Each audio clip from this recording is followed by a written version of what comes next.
From the heartland of America and the gateway to the West, good morning, good evening, wherever you may be across the nation, around the world. I'm George Noory. Welcome to Coast AM. Next hour, Dr. Judy Wood joins us as she talks about directed energy technology. Where did the towers go? Stand by for that. But here's what's happening. Well, bit by bit, new details about the raid that killed the world's most wanted terrorist trickled out Tuesday.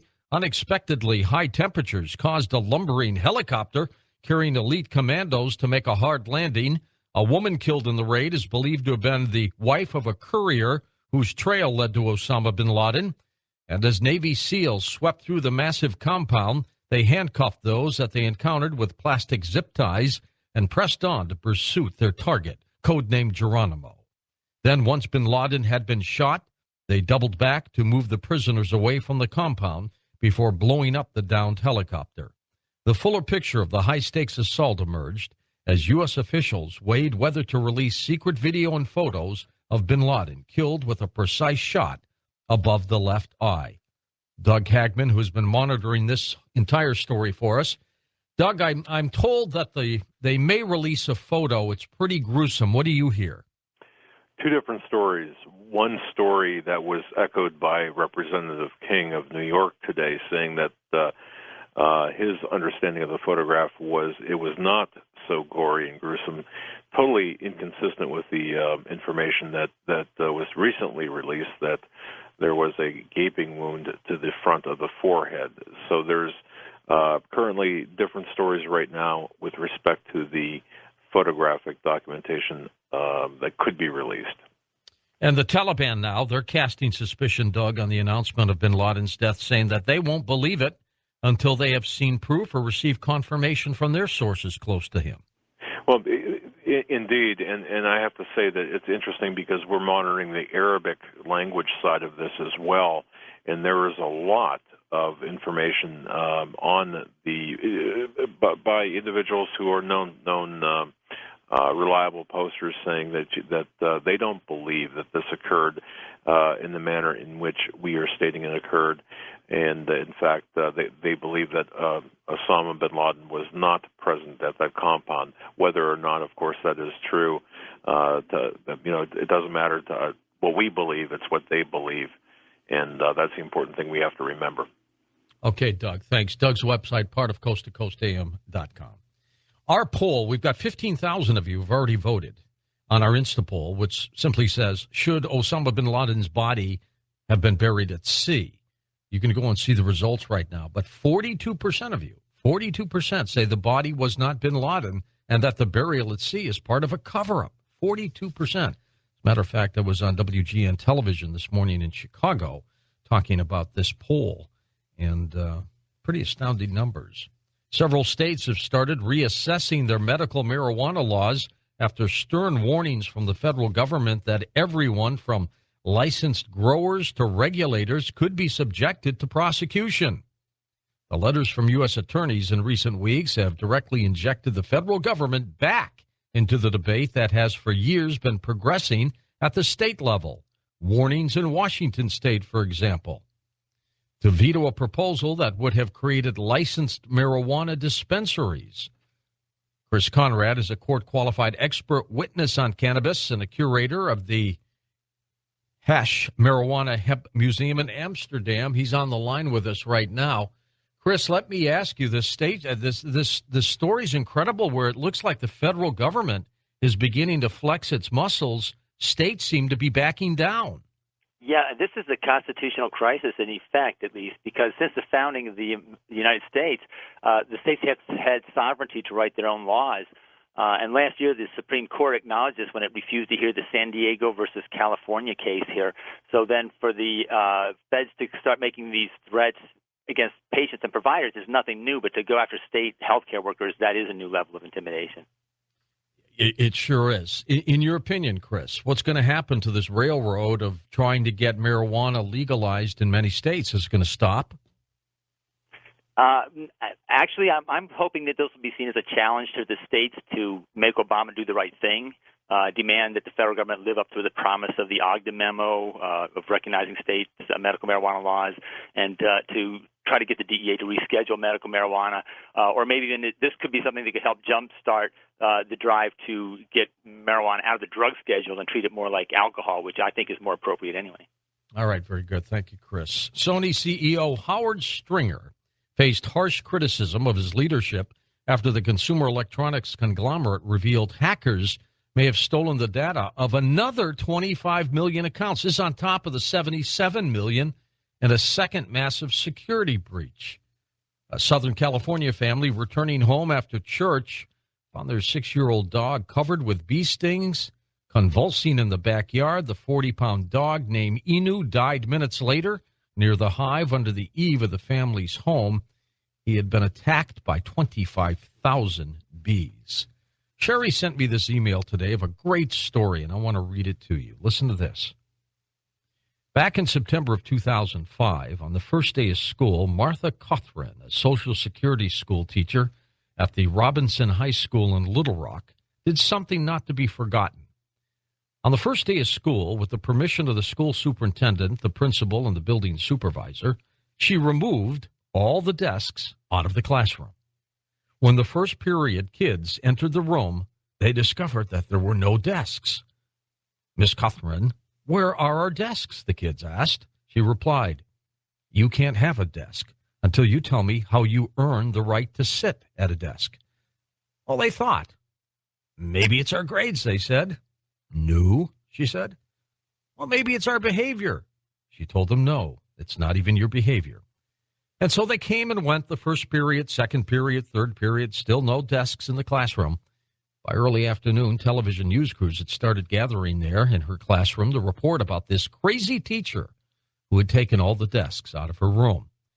The final period of the day came, and as the puzzled students found seats on the floor of the deskless classroom, Martha Cothran said, throughout the day, no one has been able to tell me just what he or she has done to earn the right to sit at the desks that are ordinarily found in the classroom. Now I'm going to tell you. And at this point, she went over to the door of her classroom and opened it. 27 U.S. veterans, all in uniforms, walked into that classroom, each one carrying a school desk. The vets began placing the school desks in rows, and then they would walk over and stand alongside the wall. Well, by the time the last soldier had set the final desk in place, those kids started to understand, perhaps for the very first time in their lives, just how the right to sit at those desks had been earned. The teacher said, you didn't earn the right to sit at those desks. These heroes did it for you. They placed the desks here for you. Now it's up to you to sit in them. It's your responsibility to learn, to be good students, to be good citizens. They paid the price so that you could have the freedom to get an education. And don't ever forget it. That, by the way, is a true story. Up next, Howard Bloom joins us. He's going to react to our Insta poll. And also, we're going to be talking about why so many people just don't trust government. Howard is next on Coast to Coast AM. And welcome back to Coast to Coast. I'm George Noory. Howard Bloom, founder of the International Paleopsychology Project, of course, and is a regular contributor here at Coast to Coast AM. A number of books out there, Global Brain, The Lucifer Principle, and The Genius of the Beast. And here he is back on Coast to Coast AM. Howard, welcome back. George, it's good to see you. That's an amazing poll. It really is. And I wanted to get your reaction to that, first of all, before we also get into why so many people just don't trust the government story anymore, regardless of what it seems to be. But here we are with about 42, 43% of the listeners who participated in the Insta poll, well over 15,000 total people so far, simply saying they don't believe this story. They don't believe this has been lauded. That's a pretty high number, Howard. It is an extremely high number, but in a sense, it's not as high as you would think. Remember, we're more or less evenly divided between Democrats and Republicans, and we've been that way for a long time. And when two groups go up against each other, they slime the other to the nth degree. And that has been going on in American politics since the election of 1800, when Thomas Jefferson had secret material written, which he then spread to the public, calling John Adams. Remember John Adams, one of the most colorless presidents of all time, but a man to whom we owe our republic. Jefferson, who we also admire, I admire him tremendously, slimed him with the idea that he was a hermaphrodite. You know what that is? I mean, yeah. yeah, that he had sexual organs of both sexes. That's ridiculous. But those are the depths to which we stoop, and we've been stooping to those depths for 200 years now. And right now, the current alternative narrative is that because there's a Democrat in office, he's got to be absolutely illegitimate. He doesn't come from the United States. He's not constitutionally an American and entitled to run for the office or be in the White House. He is a secret Muslim. He's a plant from the Islamic world. All of these crazy ideas, but they're no crazier than the ideas that, for example, were promoted by, what was his name again? Johnson, when he was trying to slime Goldwater. Remember, Johnson came out with this. Goldwater wanted to give nuclear weapons to troops, and that's a pretty bold and scary move. But Johnson took that and turned it into, he turned Goldwater into a monster. Yeah, he destroyed him with that. Yes, he absolutely destroyed him, and he leaked all kinds of false stories. Well, dirty politics are not nice, and I dislike them personally tremendously. And the ideal is that we have a civic culture, and in a civic culture, we should be able to talk to each other civilly, with a great deal of respect for the fact that we all reflect, to a certain extent, the same values, and that our passion comes from our commitment to the same values. But the fact is, we are not civic creatures, and we are not calm and rational. And in reality, there's a positive, and I hate to say this because I don't think it's positive to constantly be sliming other people, but there is a positive aspect to this, because in other countries, including countries today, people do not contend with lies. People do not contend by libeling each other. People do not contend by slandering each other with bizarre stories of conspiracies. Instead, they contend with weaponry, and they have civil wars, and they have putsches, and they have government overthrows. And the results are not nice. And people live under terrible and violent conditions where, for example, in Africa, your arms are lopped off for political purposes to make a political statement. So we're lucky that this is the worst that we do, words and fantasies.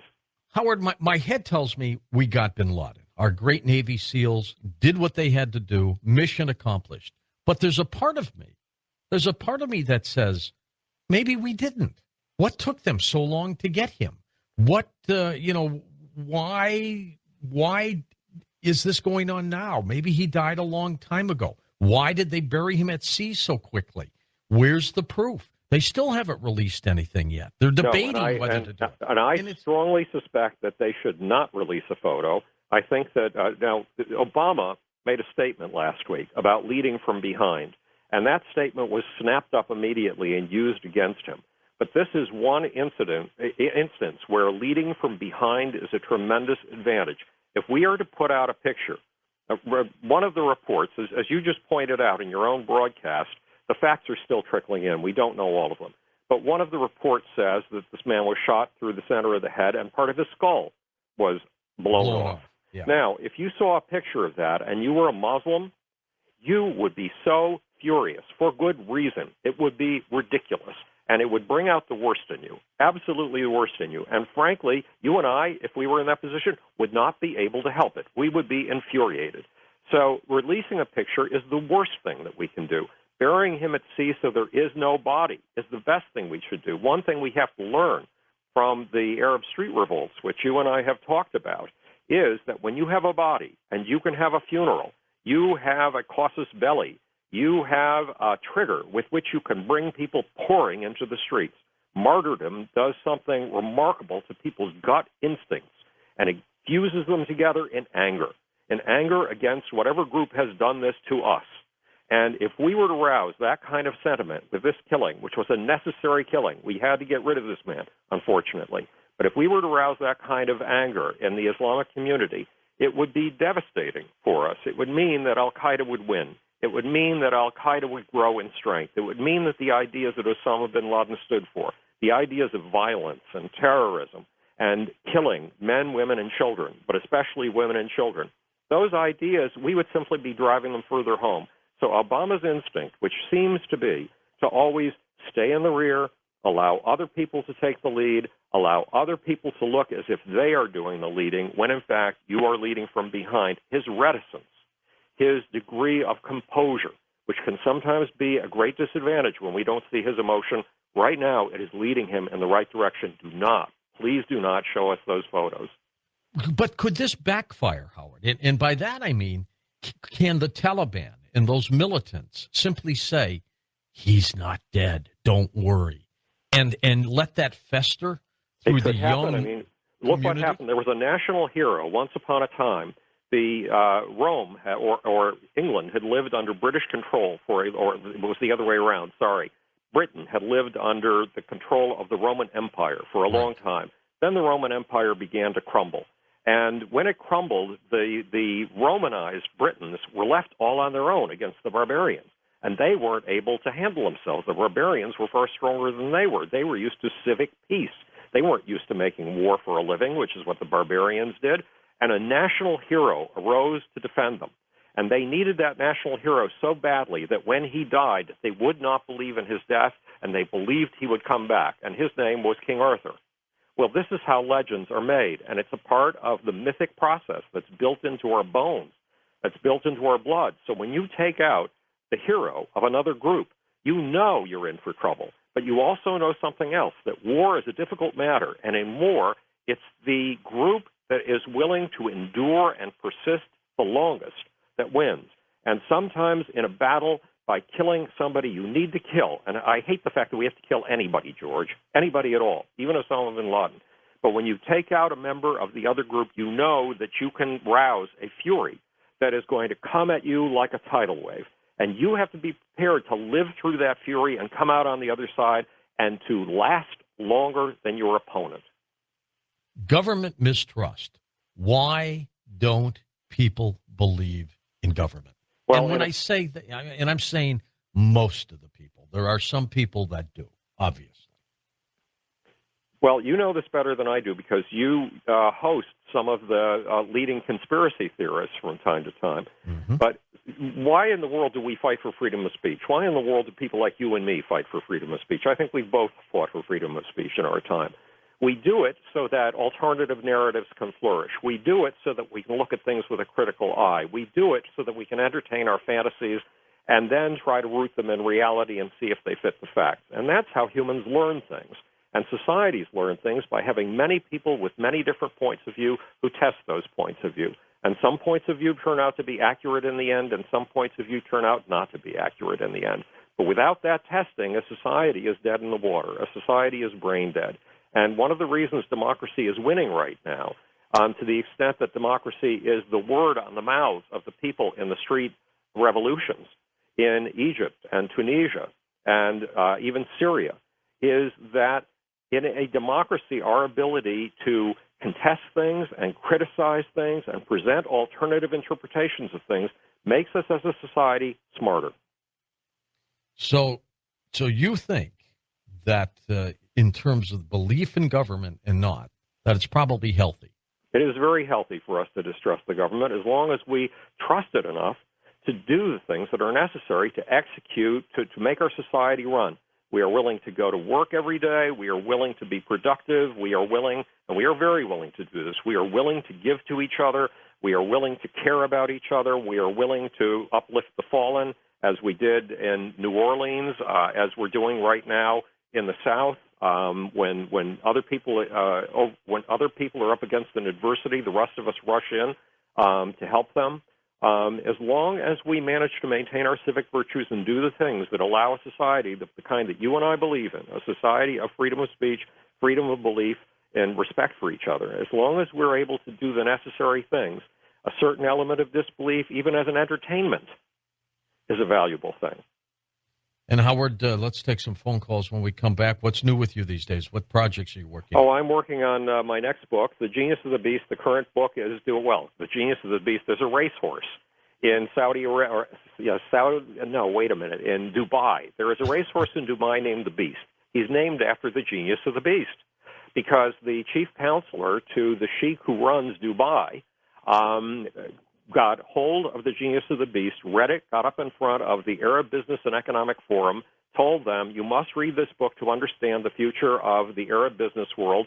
It tells the future of Dubai. As a consequence, I have given it to my sheikh to read. That sheikh, by the way, is also Prime Minister of the United Arab Emirates. And the guy who is the chief counselor is also the former Minister of Development. And he also runs a company called Emma Realty, which is a $33 billion company. Well, that's going to be exciting. Howard, hold on. We're going to come back with you in a moment. Well, you can be a Coast Insider for less than 25 cents a day by simply going to coasttocoastam.com. Next Tuesday, by the way, when I'm back in Los Angeles, we'll do our video chat for you insiders. You get to see me. I won't be able to see you, but we'll be doing that when I'm in L.A. all the time, the first Tuesday of every month. When we come back, we'll take your phone calls with Howard Bloom right here on Coast to Coast AM. So there's a horse running around Dubai, huh? There's horses running around apparently on racetracks all over the world. I sent an email to Mohammed Alabar, the person we were just talking about, the person who is the chief counselor to the sheikh who runs Dubai, saying if you ever get to New York, please let me know, and we'll get together to brainstorm, because I would love to brainstorm with this man. And I got an email back saying, your email made Mr. Alabar's day. He wants you to know that he's named a racehorse after your book, The Genius of the Beast. But here's the irony, George. I am a Jewish atheist Zionist, and there is a horse running around in the Arab world with my name or the name of my book on it. And then I got an email or a message on Facebook from my dearest fan is in Pakistan. I love him dearly. He gives me enormous energy, and he is a trainer to the Pakistani cricket team. So he is a trainer to the leading stars in Pakistan, the guys who are our equivalent or their equivalent to our NBA stars. And he said, look, there's a new issue of Vanity Fair out, and it's got an article on Warren Buffett. And if I'm not mistaken, the picture of Warren Buffett at his desk has two books on his desk, and one of those books is The Genius of the Beast. That's great. So we bought a copy, Good for you. and sure enough, there's The Genius of the Beast on Warren Buffett's desk. So those are the adventures, at least, of The Genius of the Beast in the last couple of months. And by the way, you may be an atheist, but I almost had you converted sometime. Now, you almost have me converted, and the name of the book I am working on now, which won't be out for another year and a half or something like that, the spring, I think, of whatever year is coming up, 2012, it is the God problem, George. So you and I will have something to talk about when I finish writing this book. Perfect. Let's go to the phones. We'll go to Don, truck driving in Arizona, and he's on Coast to Coast. Hi, Don. Go ahead. You're on with Howard Bloom. Thank you, George, for taking my call. Sure. Two questions for Howard. Number one, now that the bin Laden has been taken, do you think that the sleeper cells here in the States are going to be awoken? And the second question is, do you think that we're going to go after the new number one over there? These are great questions. I'm not aware of sleeper cells in the United States, although I've heard about them for a long time. The word is from from Pakistan, as of earlier today, that Al-Qaeda has set aside all of its previous priorities, and it has now made Pakistan the number one enemy. Now, that's the Taliban in Pakistan. It's made Pakistan the number one enemy, but Al-Qaeda, and number two is the international community, meaning the West. I think we can expect to see increased activity in the West, but with events like the underwear bomber, it's become clear that, or it seems to me, as if Al-Qaeda does not have sleeper cells in the United States. I could be dead wrong about that. I think they do, Howard. And Zawahiri, who was number two, I'm sure has now been elevated to number one. And I don't think he's too far from where bin Laden was hiding out. Well, the speculation from, in this case, for Hong Kong, from somebody who's been doing a number of books on Al-Qaeda and seems to have close connections to Al-Qaeda operatives, he believes that al-Zawahiri is the person who's been puppeteering Osama bin Laden, and that because al-Zawahiri doesn't have charm, because al-Zawahiri doesn't have social magnetism and charisma, al-Zawahiri put bin Laden, a tall man with a grave composure and a face of kindness of all things. And money. And has put him up front because he was good for money raising. But al-Zawahiri, according to this article, which is in the Asia Times today, is the man who's been running things all along. So he may need another puppet. And in fact, the speculation from that source, from the Asia Times, is that in reality, al-Zawahiri has been re-engineering al-Qaeda for the last 10 years so that he could bring a new group of leaders in, and he's got a younger group of leaders now, and take the older group of leaders and send them back to the Middle East to lead the Arab street revolts. Now, this is not me speaking. This is one of the writers for Asia Times, who, as I said, is an expert on al-Qaeda. I want your opinion on this. I got an email a couple days ago, Monday morning, after I was on Sunday night, when the president came out and made the announcement about bin Laden. And the email was, how in the world could you compare Jesus Christ to Osama bin Laden? Are you insane? This is what I said Sunday night, and you tell me about the statement. Go ahead. What I said was, just as Christ was crucified and it didn't end Christianity, if anything, it magnified it, the death of bin Laden will not stop terrorism. Well, that's what I said. It's brilliant, George. I mean, I hate to say something so extremely positive, but it's fucking, sorry. Wait, got to get hold of my language. It's brilliant. It really is brilliant. And the fact is that the influence of a person can live on far, far, far beyond his lifetime. And Osama bin Laden, we've discussed this before, but Osama bin Laden was one of those potent idealists of our entire time. I've spent a good deal of my time over the course of the last 10 or 15 years. I started writing about bin Laden in the 1990s. And I have spent that time trying to feel my way into bin Laden's body so I could feel my way into his mind, because you are told by Sun Tzu, in order to defeat the enemy, be able to walk in the enemy's shoes. And what I've discovered, reading everything that bin Laden has ever put out, this guy was an amazing, committed idealist. And people like that who gain the kind of publicity that bin Laden has gotten, they do not tend to die, and that's why it was so wise not to give us photos. That's why it was so wise to take the body and put it underwater where no one can find it as quickly as possible.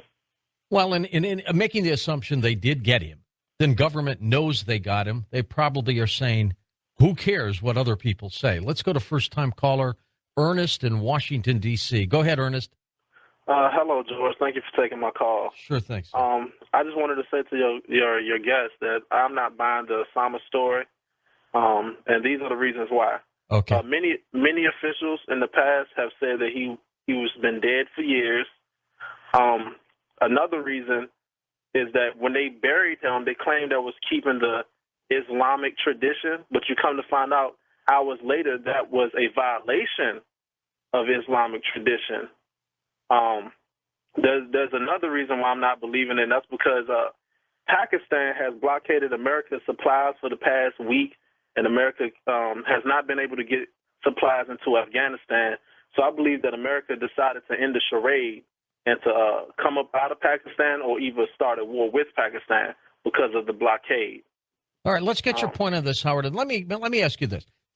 To me, there's no way Pakistani intelligence didn't know that Osama bin Laden was in that brand new $1 million house. Brand new $1 million house in an extremely expensive neighborhood where the erection of any new house would cause an awful lot of talk. And in a neighborhood right next to their West Point, where they have got to check out the security of everybody who moves into that neighborhood in order to maintain their own security. So, yes, it is very hard to believe that they didn't know that he was there.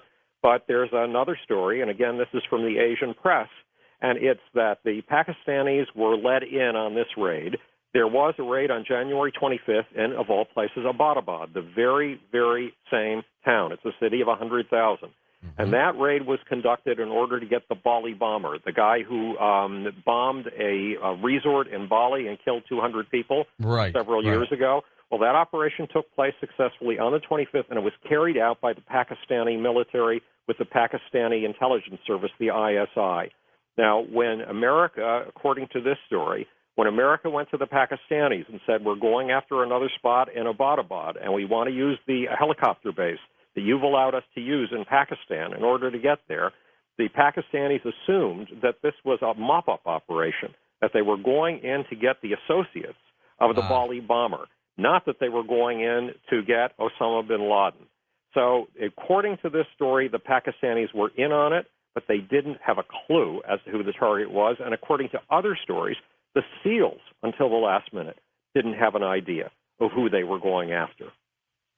Why hasn't the funding source of bin Laden why wasn't it dried up? Why wasn't it seized? Because what bin Laden stands for is something that is believed in by many, many very wealthy people in Saudi Arabia. And why do they believe in it? Because of a deal made 200 years ago with an Islamic fundamentalist group, the Wahhabis, with Wahhab, the guy who started Wahhabism. And children in Saudi Arabia are brought up in the religion of jihad.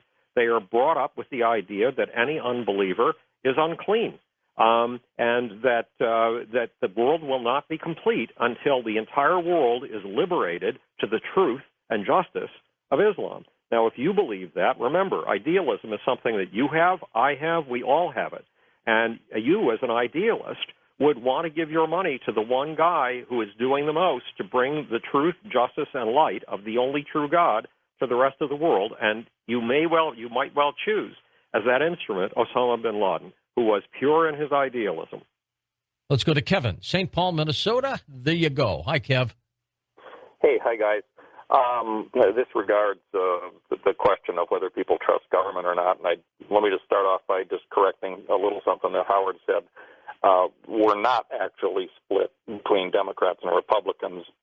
Just a day or two ago, as a matter of fact, there was a poll that came out from Rasmussen, I believe, and it indicates that both Democrats and Republicans comprise just a little under 1/3 of the population. Amazing. So there's a sizable group of people, maybe even a slight bit more than a third, that are neither party. So I don't think you can write off this distrust in government to simply political partisanship. Now, I'll agree that the Coast audience probably is more skeptical than, your average guy on the street. So maybe that might be an aspect of it. But nonetheless, I think it's extraordinarily dangerous to allow the government ever to decide what we are capable of taking or what is too gruesome for us to see or not too gruesome. I mean, for goodness sakes, we saw our own president's head get blown off on television, repeatedly over the last 40 years. We've seen that image. So I think we can handle this. And a big part of our freedom is that not that the government is allowed to tell us or not tell us something, but that we have the choice to either look at it or not. We don't have to. Nobody's saying that if they put up a picture of a gruesome guy with a part of his head blown off, that everybody's got to go look at it. They have a choice. That's our freedom. But it's never tolerable to allow the government to make that decision for us. If we can't trust the government, which we don't, I think, in large measure, and if we can't believe that we're being given at least the access to the total truth, then we are in deep trouble. And frankly, I think we are in deep trouble. Mr. Bloom, he's got some points. I think that is an extremely good point. Kevin, when the WikiLeaks first broke, I had to do a number of interviews about it, and the difficulty was I couldn't make up my mind about it. I didn't know how I felt. Sometimes it takes a month or two for your feelings to really come to the surface. And after 2 months of watching the way that the WikiLeaks material was used, I realized it was one of the best things that ever happened to us.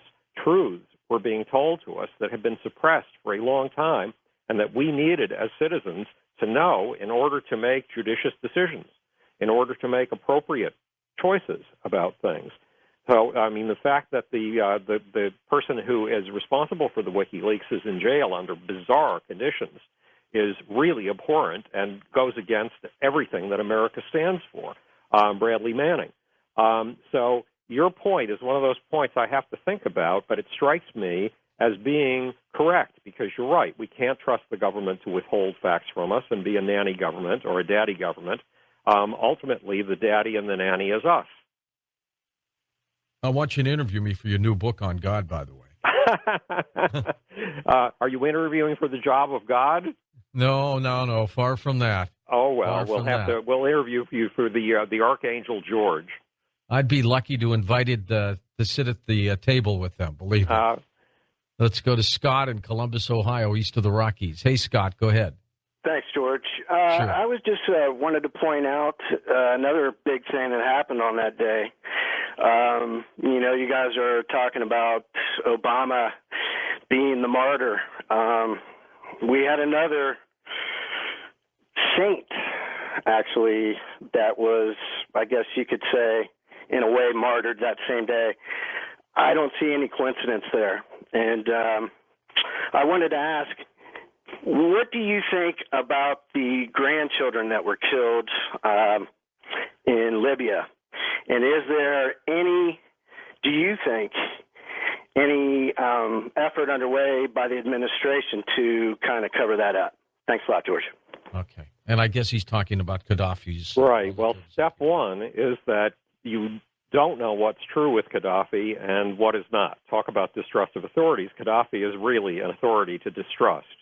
And he seems to come up with convenient kids whenever his compound is attacked. Remember, when President Reagan had his compound attacked, he came up with a stepdaughter nobody seemed to have ever heard of before, who was killed in the attack. So it's very, and I understand there are pictures of this son, but pictures are pictures, you can get them from anywhere. So there is a little bit of a reason to doubt that this happened. And if it did happen, that is, if a son and 3 grandchildren were killed, I think it would be deplorable. I mean, in fact, as a human, I deplore the fact that we had to kill Osama. Having to kill somebody in order to accomplish a goal is deplorable. I mean, that's the way the world works, and we're not given much of a choice about it sometimes. But no, in the best of all possible worlds, killing anyone for any reason whatsoever, aside from immediate self-defense, is unacceptable. Do you accept the official story of 9/11, Howard, or do you think there's something else to it? I absolutely accept the official story. I mean, I watched it from my rooftop. Yesterday I saw a picture of it for the first time in years. It nearly broke me up. It was a very difficult thing to watch. It was a very difficult thing to hear the sirens. Again, we talk about as long as people care about each other, we have the civic virtues to make this country work. It was very difficult to stand on my rooftop in Brooklyn looking at the World Trade Center and hear the sirens screaming down the streets from all of the fire companies around Brooklyn. It was the only time in my life. Well, but I'm not asking you that. I mean, we know those horrible things. Right, but I do accept the existing story. I do not think that it was a government plot on the left. On the left, the story was that it was a government plot set up by Bush to put us all under a military rule. No, I don't think it was that. But what about the possibility that those groups outside of the country who are trying to bring us down to our knees, economically and otherwise, may have been involved with bin Laden and his cronies to do what they did? I could accept that. The Iranians believe that the government set up 9/11, and it also set up Osama. And Osama is a Hollywood fiction set up by Washington in order to justify invading Iraq, Afghanistan, Pakistan, and, quote, the oil-rich states of the Middle East. That's according to a story today on the Osama killing. Now, do I believe that? I've been on Iranian TV going up against that. I've been horrified by it. But, George, we never know the truth. The truth is always provisional. And again, that leads us back to our poll and back to what we were talking about initially, and that is this incredible distrust. And I don't know when, Howard, it's going to be turned around, but I think it has to be. If this country is going to continue to advance, if we're going to move toward the future for the centuries ahead, for our children and their children and their children, we have got to change the way people perceive government and the way government treats people. Well, I think you've made an extremely important point, and we have to change the way we perceive the future, and we have to change the way we perceive our children's children's future, and we have to know that that future is in our hands.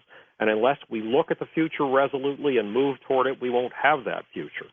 That's Howard Bloom. And when we come right back, Dr. Judy Wood joins us with probably one of the most incredible stories I've heard in a while. But I want you to sit back and let me know later, what do you think? Well, probably one of the most comprehensive works I've ever read, Where Did the Towers Go? By Dr. Judy Wood, Ph.D. And we're going to be talking with Judy in just a moment on Coast to Coast AM. And welcome back to Coast. I'm George Noory. Dr. Judy Wood, our special guest tonight. She came to us at the recommendation of our science advisor and head of the EnterpriseMission.com, Richard C. Hoagland, who also picked up her book, Where Did the Towers Go?, and sent it off to former Minnesota Governor Jesse Ventura. Dr. Judy Wood is a former professor of mechanical engineering. She has research expertise in experimental stress analysis, structural mechanics, deformation analysis, materials characterization, and materials engineering science. And all this in the time since 9/11. She has applied her expertise to a forensic study of more than 40,000 images, hundreds of video clips, and a large volume of witness testimony pertaining to the destruction of the World Trade Center complex. Tonight, here's Dr. Judy Wood, first time on Coast to Coast. Hi, Judy. Hello. Good to have you with us. Glad to be here. Now, because I think you're just as important as the story we're going to talk about tonight because of your amazing work, tell us about you, Judy. Tell us about your background, why you got into the field that you got into, and how important that is to the work you've done here. Wow, I'm used to talking about the evidence, but I guess my background is part of the evidence. It sure is. My bachelor's degree is in civil engineering, structural engineering. My master's degree is in engineering mechanics, which is a type of applied physics. And my PhD is actually in the area of applied physics, but it's materials engineering science, which is an interdisciplinary degree involving several different departments, all at Virginia Tech. And nothing probably could have prepared me better or prepared anyone better for this particular task of evaluating the World Trade Center disaster. Now, all aspects of it. There's no question. Now, you're also a former professor at Clemson. You're not there anymore. I've got to ask you this. Was it because, are you not there because of the controversy of your work, or what happened? Well, doing this kind of work is not good, not healthy for anyone's career. No, it's not. We'll leave it at that. I understand. And it's especially, you're the target of all sorts of smear campaigns and whatnot. And even while I was still there, there's all sorts of emails to my colleagues, and it's just an overload that everyone gets with this stuff. It was just too much for them to handle. I can't speak for. I won't speak for others, but it's a challenging issue for anyone to stand up, and I think there's a reason why most people, well, no one else is standing up, because it's a career suicide. All right, Judy, let's find out first and foremost how you got involved in this study, when you got involved in this research. Well, on 9/11, the story didn't make sense to me. And when I saw these buildings appear to unravel like a sweater, buildings don't do that. And I looked at my colleagues. We were in the faculty conference room looking on the big screen television. I looked at them like, this is kind of a joke out of, War of the Worlds, except the video presentation of it. And they looked at me like I was nuts. And I quickly learned that you can't talk about certain things. Not allowed to question things out loud. But am I going crazy, or is the rest of the world? I'm objective. How would you know? And I started making some calculations about how long it would take the towers to go away and what I would anticipate. And no, something doesn't add up. But no one else seemed too bothered by it. And I tried to put it aside for a while and, do my work. But then it got to the point where I couldn't set it aside any longer, because whose job is it to say, hey, something here is not right? Do you just go along with the herd, or do you stop and speak out? And I remember the day I said that to my mother, and she said, well, if you speak out, you won't have a job anymore. And I said, if I don't, no one will. And I still feel that to be the case. Well, you've got incredible expertise, Judy. You've got the kind of background that engineers need in order to talk about what you're going to be talking about with us tonight. We'll probably learn some things from you. Let's go back for a moment, and I do find it very strange in terms of timing.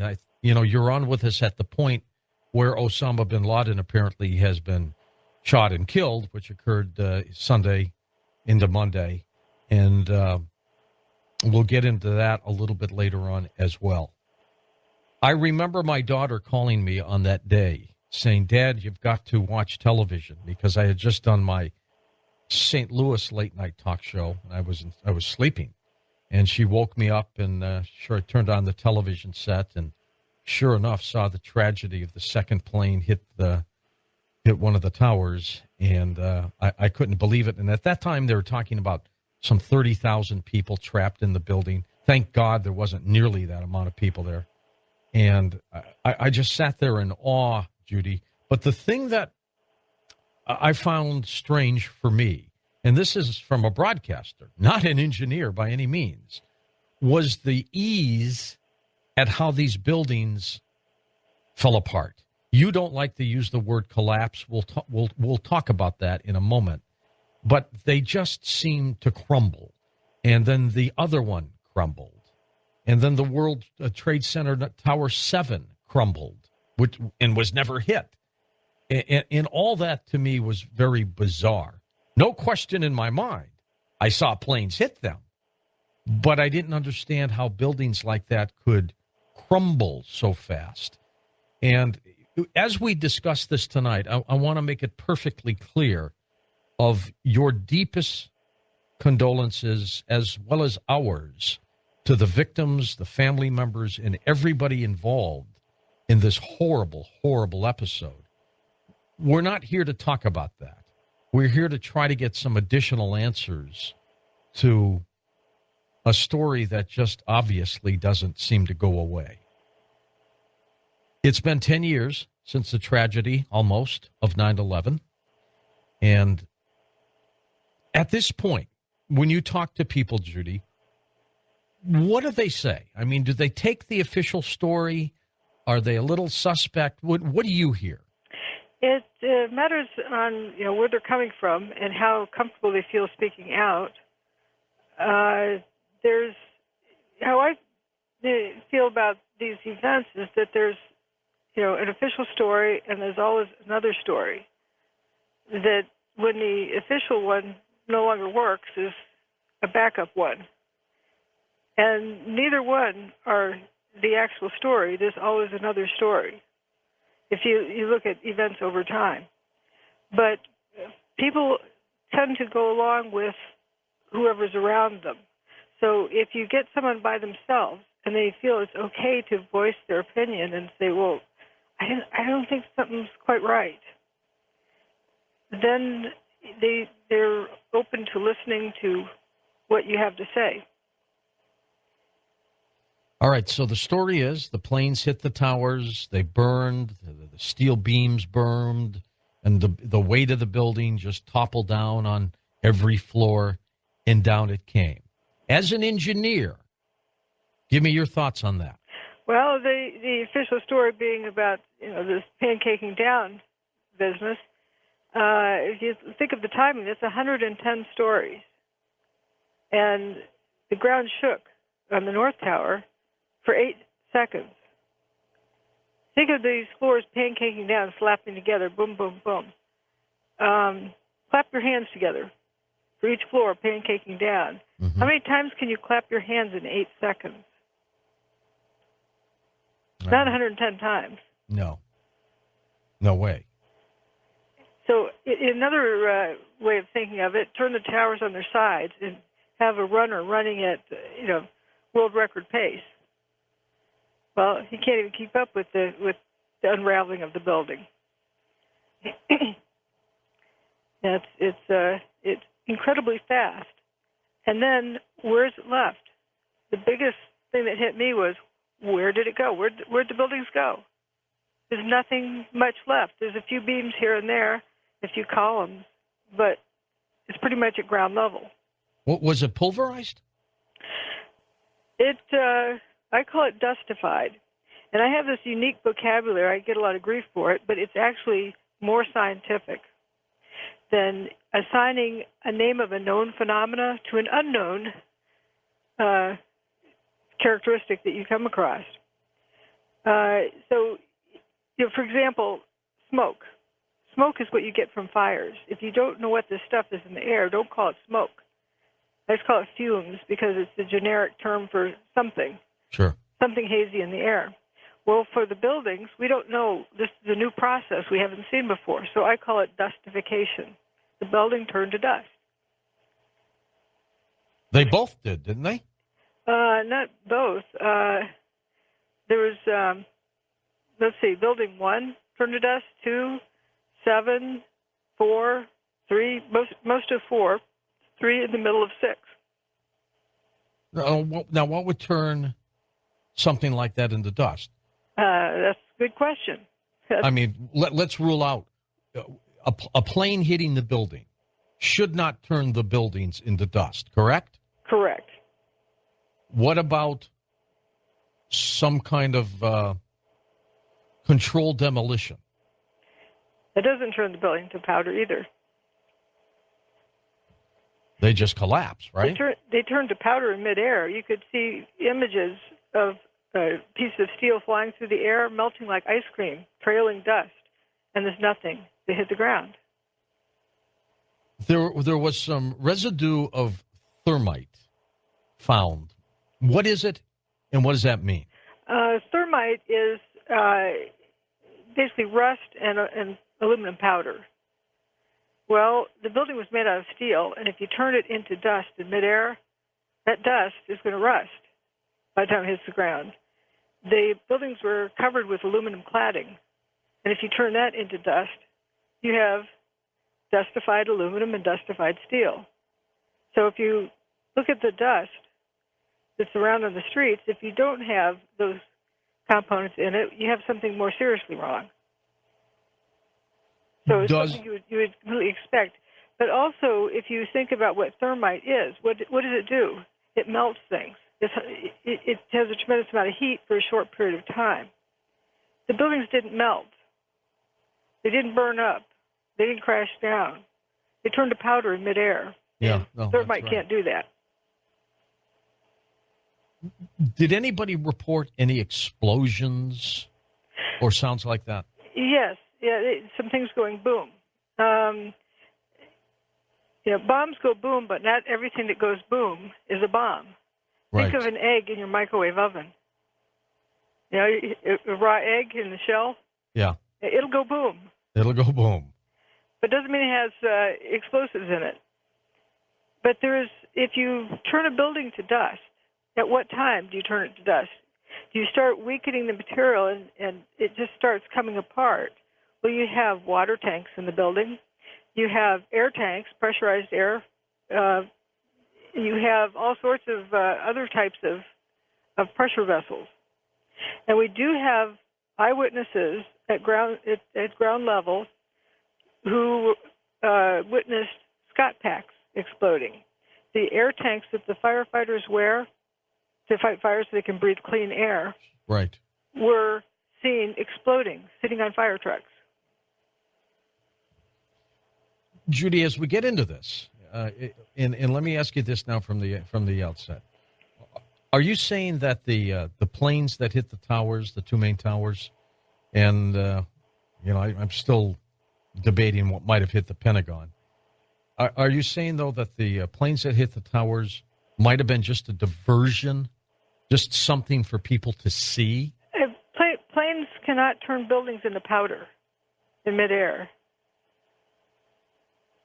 And leave no, remains. So something else happened to the buildings. In addition to the planes hitting them?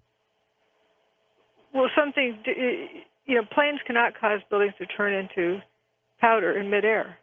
And neither can bombs, and neither can, you can rule out a whole list of things. And even if you severed all of the columns in the building, like you did in controlled demolition, right, and slam the building down to the ground, you're still going to have the parts, the pieces, right? Exactly. And also it's going to make a boom when it hits the ground. It's going to make a thud. A huge thud.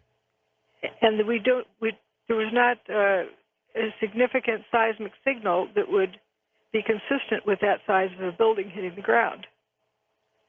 That's another aspect of it. Let's move over to Building 7 for just a moment, because I think that's a very important ingredient here to what we're talking about. This is a building that did not get hit by anything, yet it crumbled to the ground just like the other two major towers. Why? Structurally, Judy, why would it disintegrate like that? Well, if it wasn't hit by anything. That's a good question. And its seismic signal was even stranger yet. It was essentially non-existent. In many of the seismic stations, there was no signal that was discernible out of background noise. There's a couple of the stations did record something, just barely. It's just barely detectable. But it was 6 times the potential energy of the Seattle King Dome that was blown up. The Seattle King Dome made a 2.3 on the Richter scale. Building 7 made a 0.6 at the stations that could record it. That's weird. Okay. It didn't make a thud when it hit. People around it didn't hear it go thud, didn't see it go thud. It was just gone, right? Yeah. It just dropped out of sight, went poof. I use the term poof. It didn't collapse, it went poof. It went poof slightly differently than the others, but it still dematerialized, if you want to use that term, in a similar way. You've talked about why it's important to consider the physical evidence and the science of 9/11. Why is that? Because without it, you just have guesswork. You just have speculation. For example, Building 7, it looked like controlled demolition. Well, that doesn't mean it was. It's like physical evidence in a murder investigation. You can't say, well, I think that person shot that person because I just think they did. It looked like they did. But, well, there's no gun? Oh. There's no bullet holes in the body? Oh. When you prove something like that in court, I never really appreciated so much why they have to make a connection with every single detail, because otherwise you're just trying them on assumptions. And if you can see that there's no bullet holes in the body, how can you say this guy was shot to death with a gun? And so with the building collapsing, if it makes no seismic signal, how could it have collapsed? Well, that's a good point. We're talking with Dr. Judy Wood, author of the work, Where Did the Towers Go? And we're going to get into her thoughts and theories on what might have happened to those facilities, those structures. Her website, drjudywood.com, DR, by the way, drjudywood.com, and Where Did the Towers Go.com, all linked up at coasttocoastam.com. This is a very packed, extremely concise research book on Dr. Wood's thoughts on what she believes happened. I mean, I've never seen something so detailed in all my life. I mean, this book alone should have been delivered to the 9/11 Commission. We'll be back with more with Dr. Judy Wood in a moment on Coast to Coast AM. Well, I know a lot of you are interested in this topic, and we'll take your calls with Dr. Judy Wood next hour. But we've got much more to talk with her about when we come right back on Coast to Coast AM. And welcome back to Coast. I'm George Noory with Dr. Judy Wood. Judy, of course, this entire episode has been extremely tragic, but one of the most tragic episodes while this was going on were the people who were jumping from the buildings. You have devoted a lot of time to the jumpers. Tell me why. I feel that I can somewhat relate to them, that I felt that there's some of them that were communicating through their actions. And I really felt for them. I put myself in their position and really felt that I sort of owed it to them. At first I felt it was difficult to see the pictures of them. And then I realized that somebody needed to tell their story. And I made them a promise, and I felt that, once I did that, then I could deal with it because I was fulfilling a promise to them. They had, if you were, at the end of your life and you wanted to tell somebody what you were experiencing, wouldn't it be frustrating? Oh, extremely. And that's why I really feel a connection with these folks, some of them in particular. And in particular, this group of folks around the 105th floor of the North Tower. If you look carefully, they're taking their clothes off. There's some that have their shirts missing, some that have their pants missing. There's this one fellow who's in the process of taking his pants off. He's hanging by a finger and a toe, or a hand and a foot, taking his pants off outside the building. Why would he do that? If you think about it, if I were in that situation, if the building were on fire, I'd run to the bathroom before I lost water pressure and get my clothes wet, get extra wet clothing and wrap it around my head and head for the door. Right. I'd be wet. If the fire sprinklers came on, I'd be wet. If the fire sprinklers didn't come on and it was hot there, I'd be wet from sweating. Any which way you look at it, you're wet. Now, whatever's going on inside the building requires them to be outside the building. Obviously they want to live. They're hanging on. If it was smoke, and they, for some peculiar reason, need to take their pants off, you hold your breath, you step in, take the pants off, and step back out, or climb back out. But there wasn't smoke coming out the window there. So what's the deal? If it's heat, firefighters don't fight fires in the nude. They have a protective layer. Their, of course, protective layer is better than ours. Absolutely. Just regular street clothes, but clothing protects you from a fire. The clothes get burned before the body gets burned. Okay, but what are you saying? There's something going on in there that's not fire that requires them to take their clothes off. Well, why would they take their clothes off? If they're wet clothes, if there's an energy field inside the building that affects wet clothing more than it affects dry clothing. Almost like electrical charges? Something. I can't tell exactly what, but that is the only thing that would make sense to me. For example, the active denial system used for crowd control, I'm not saying that's what was used, but that emits a microwave signal. And we all are familiar with the microwave oven, that if you put a wet paper towel in your oven, it cooks. If it's dry, it doesn't cook. I see what you mean. The water is more affected. And so they say with the active denial system that if you have wet clothing, it's many times worse. So with the wet clothing on, they might have been cooking. Yes. Interesting. And getting relief by taking the clothing off. Now you just mentioned that, what if they want to try to communicate with us? In your book, Where Did the Towers Go? And you have some very shockingly sad pictures, but they look like, in some cases, people who are jumping, but not just jumping. They look like they're trying to make some kind of signal or something, don't they? Well, there's one that looks like he's trying to fly. Like, how'd I get here? Like he doesn't realize, how he wasn't expecting to be where he is. Like he may have flipped out? Like somehow he ended up outside the building without planning to be there. And there's one. Well, they could have been in shock, right? Right, but also I think of if something feels hot, doesn't mean it's physically hot, like with a thermometer, but something like what microwaves would do would create that same effect.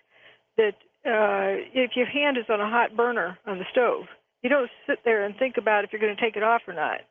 Your hand just flies off the burner. It just flies off the burner. And that's that system we have inside of us that saves us. Instinct. So if there's some sort of weird signal going on inside the building, they just fly from it. And then, whoa, how'd I get here? And it'll make more sense to people when we get into this pretty soon. Now, What do you think the main question is that a number of people should be asking in relation to the destruction of the World Trade Center? Where did the buildings go? There's a photo that's taken around noon on 9/11. Mm-hmm. Building 7 is still standing there.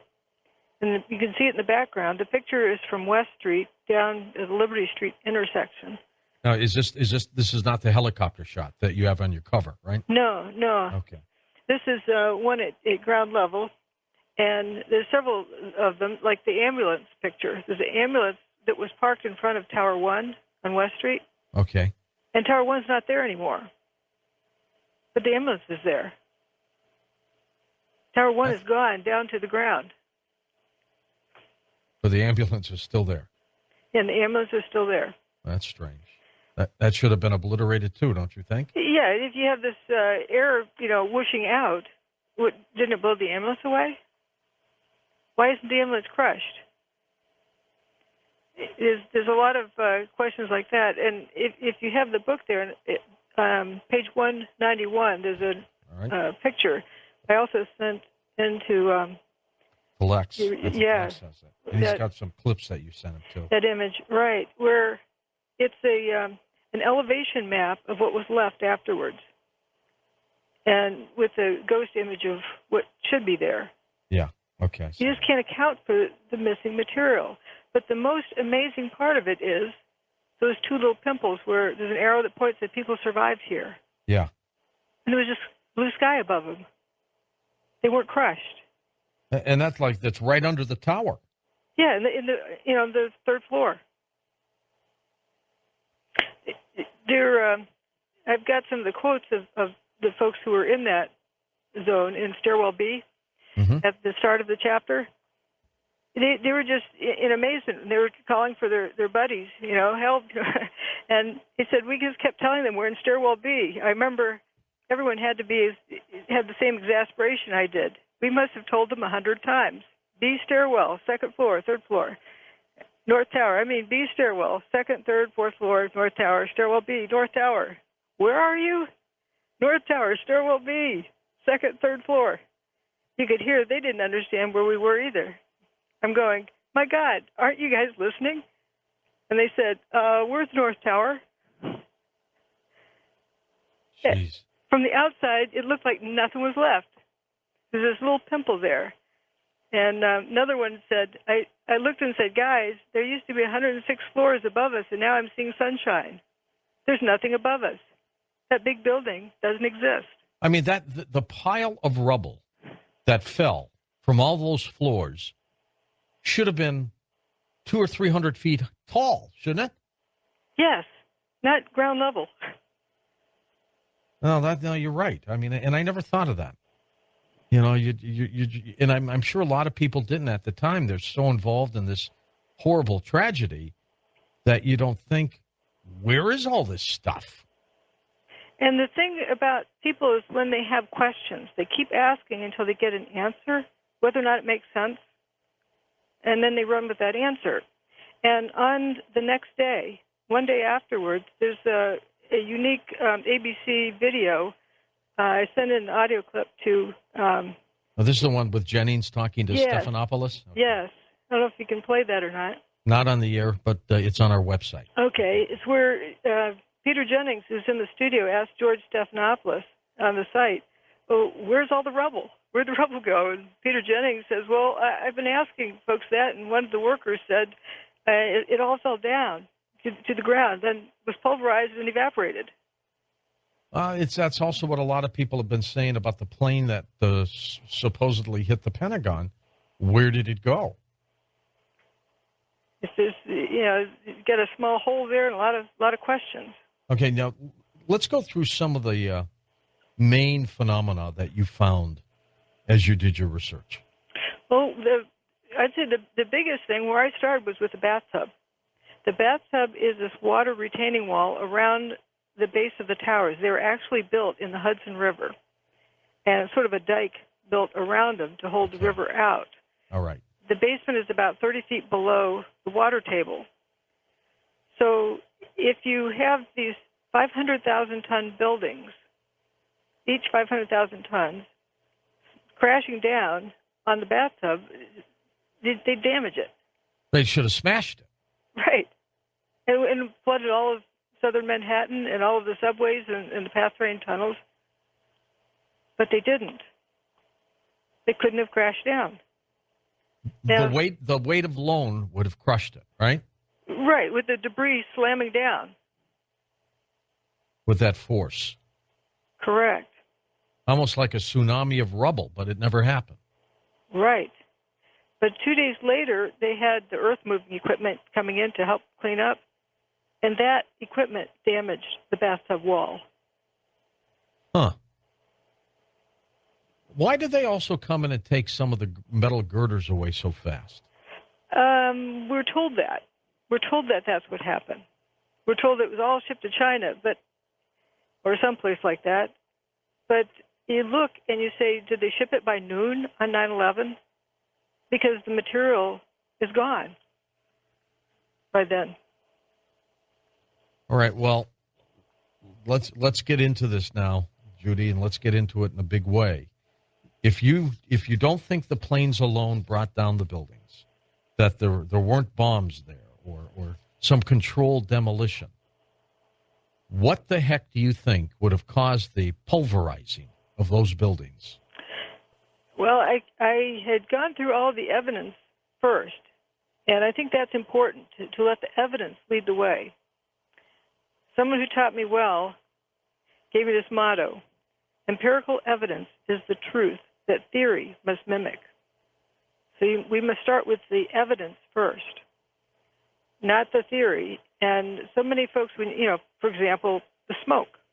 If you call it smoke, then you think fire. It's already biasing your observation. Sure. But if you just keep letting the evidence speak, and as I say, let the evidence tell you exactly what happened. If you don't know what happened, keep listening until you do, because the evidence will always speak the truth. And once you keep listing all the different characteristics, strange characteristics, you start noticing a pattern to them.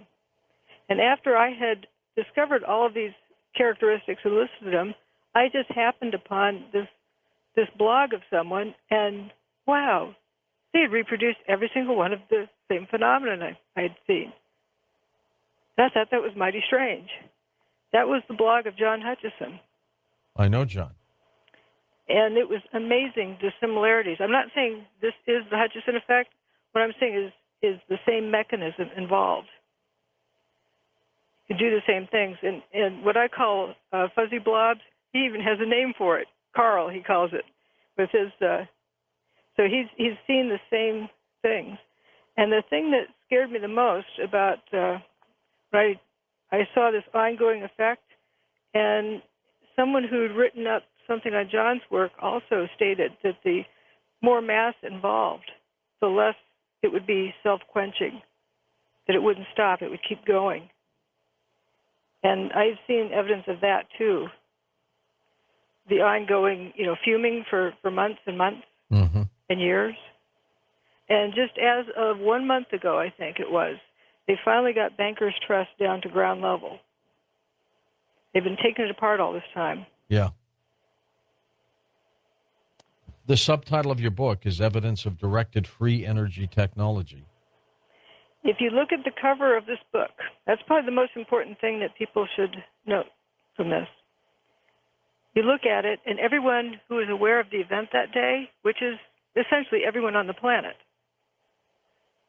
this was a demonstration of free energy technology. We know it works. It's not a theory. It's not, guesswork. It's not speculation. The building's gone. Well, when you talk about free energy technology, though, one would think of it in terms of a very uplifting, positive result. This was not. To me, then, if what you say is correct, this is a weapon. It was weaponized. Tesla apparently wanted to share this, 100 years ago, but he was afraid it would be used for evil instead of good. Well, we don't have that risk anymore. It's already being used for evil, so there's no harm in using it for good. But the important thing is that we all make that choice. ignoring it is the worst thing. Where would the device have to be located in order to do what it apparently did? I'm not so concerned of where it's located. And it's not just, one thing. It's not like a ray beam from space, which a lot of folks, label. Well, I was going to ask you that. Is that possible? Where it is isn't so important as the interference effect. How John Hutchison creates the same effect is through interfering radio frequency signals within a static field. And it's where the interference takes place that's important. And does it come at you like a force field? It's where the things intersect.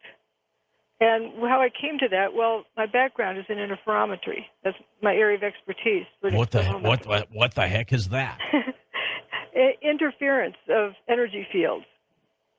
I used optical interferometry to measure deformations in materials, but you get a different effect where things interfere. You get constructive and destructive interference. And there's a picture I also gave to put on your website with I call it the wax spot car, the wax job car. I named different pictures with different characteristics that were aha moments for me. And this is a police car that looks like the back end has a new wax job, brand new. The front is completely toast. What I mean by toast is it's history, not repairable, totaled. And there's a perfect line between the toasted part and the pristine part. Fire doesn't do that. If what you say is correct, Judy, in that there was some kind of directed, weaponized technology here, regardless of bin Laden and the 19 hijackers, they didn't possess equipment like this. I don't think so. It's either got to be possessed by, a one-world government, some shadow government, or one or two major countries, Russia, the United States, maybe China. That would be it. It wouldn't really take that many people involved either. When folks would say, "Oh, it was an inside job," the beginning of my preface, I state, for the record, I do not believe that our government is responsible for executing these events. Say that one more time for people who probably think you would say that. Say it again. For the record, I do not believe that our government is responsible for executing the events of 9/11, nor do I believe that our government is not responsible for executing the events of 9/11. It's not a case of belief. This is a crime that should be solved by a forensic study of the evidence. Before you can determine who did it, it must first be determined what was done and how it was done. And in terms of the what and the how, are you now absolutely sure, beyond a shadow of a doubt, that some kind of directed energy technology contributed to taking down those buildings? Beyond a shadow of a doubt. All right, you stay with us. We're going to be back with more with Dr. Judy Wood as we get into this and find out why she believes, beyond a shadow of a doubt, this kind of technology could have done it, and then why. With our very special guest tonight, Dr. Judy Wood, we're talking about where did the towers go and her theory, her thoughts on the evidence of directed energy technology, and we'll be back with her and much more on Coast to Coast AM. And we're with Dr. Judy Wood. Judy, tell us some more about some of the strange evidence that you found. I think that's important. Various first responders were running down the street when the towers were going poof, and it became total blackout because the dust was so fine and it went up, it blocked out 100% of the sunlight. Mm-hmm. And then they were relieved that the cars were going into spontaneous combustion because now they could see where they're going. And there was an emergency technician who had her coat catch on fire. She didn't describe, in her socks, she didn't describe really being burnt or anything hitting her. But she was kind of like a human flashlight. Then she could see where she was going. And that seems pretty bizarre. Yeah. That, a lot of folks will say that, well, maybe the cars were towed that were burnt, but you have eyewitnesses as to when they went up in flames. And there's a parking lot that is about 500, 600 feet from the North Tower that had spontaneous combustion. All the cars were just up in flames. You don't know. Well, it looks like flames. Who knows what it was? And there's evidence that this was not hot fire. Hot things glow, but not everything that glows is hot. And I was going to say, was it unbearably hot at all down on the ground level? Some of the first responders I've actually talked to said that it was the dust cloud was initially cooler than ambient temperature, which was a surprise. And Judy, when you talk to some of the first responders and you're looking for evidence to come up with and see where the conclusions will take you, were they asking you why you're doing this? Were they offended in any way, or were they pretty willing to talk? Some didn't want to be identified because of all of the hoopla around it. They would hint to me as to where to find, further information also. I've had, since my book has come out, I've had various first responders and people who were at the scene email me and just nods exactly what, they saw. I didn't have time to ask a couple in the past few days. I hope I'm not overstepping. There was someone who told me about leaving Tower 1 and walking past Tower 2 to the ferry terminal. And where they were, they looked back, and they wouldn't be able to see the tower from where they were because there's buildings in the way. But someone came up and said Tower 2 just collapsed. And they all thought that this guy was nuts because nobody felt anything, nobody heard anything. And the fires, they thought, were just about out when they passed the building. So things like that have really struck me as quite interesting.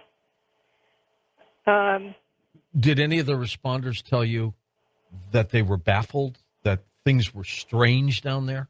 Oh, very much. And, they felt like they were going nuts, the weirdness that goes on. And, again, people need answers to questions.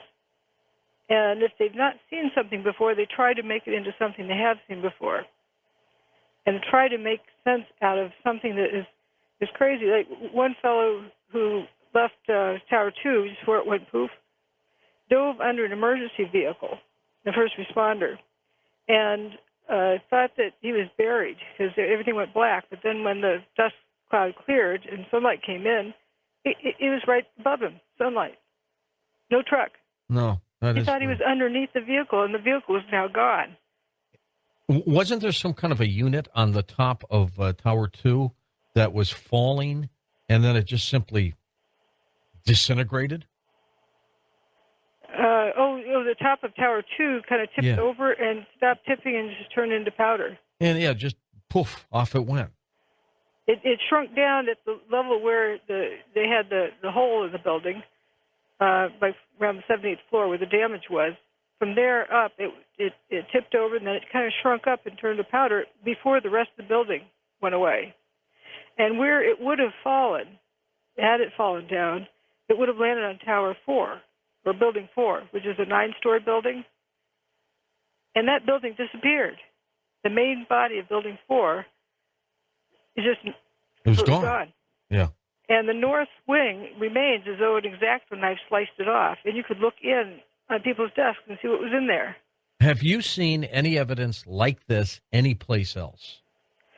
Yes. Tornadoes. They weren't as well, organized. But when I was a little kid, our family was driving west to go visit my grandmother, and we went through Topeka, Kansas, right the morning after that horrendous tornado went through. Yeah, well, that's Tornado Alley.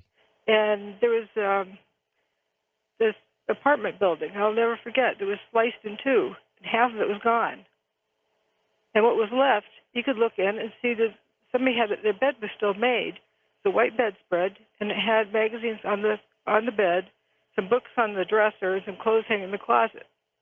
I remember the bedspread looked just like my sister's, and the bed was still made. It wasn't mussed up. It wasn't like a tornado went through their bedroom. It was just like the building was sliced off. You've talked about a hurricane in the vicinity during 9/11. I've never heard of that before. Are you sure? Very sure. How I came to find it, and I don't remember one either. I was looking at how the dust went up, and I thought I'd get a better picture because how far up did it go into the upper atmosphere? And I went looking for satellite images, weather satellite images, and wait a minute, what is that? It's a hurricane, Hurricane Aaron, the longest-lived hurricane of the season, the first big hurricane of the season, and it began forming in August of 2001. And it went to a Category 3, went just past Bermuda, and for 4 days it went in a straight line towards New York City. At 8 a.m., it stopped outside of town, like it pulled up to a chalk line. And stopped? Yep, made a U-turn, just about a 110-degree turn, and then went out of town that afternoon. Hurricanes don't stop and turn, Judy. It can, but there's this big high-pressure system that covered basically the whole country. The whole country was clear blue sky. What is the significance of this? Well, I started wondering, what do tornadoes do, or what do hurricanes do? There was a Freudian slip there. They have field effects. And you can kind of tell where the tornado or where a hurricane's going to go because the birds all leave town. Spiders pack up their webs. People who have arthritis often talk about feeling a storm coming. Mm-hmm. There's a different energy in the air that is sensed.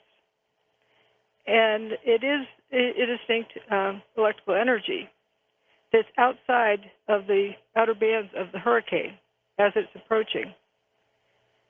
And what we measured around Manhattan on 9/11 at the three major airports, LaGuardia, JFK, and Newark airports, was thunder that day. Hmm. So that right there is evidence that that indeed was within that reach.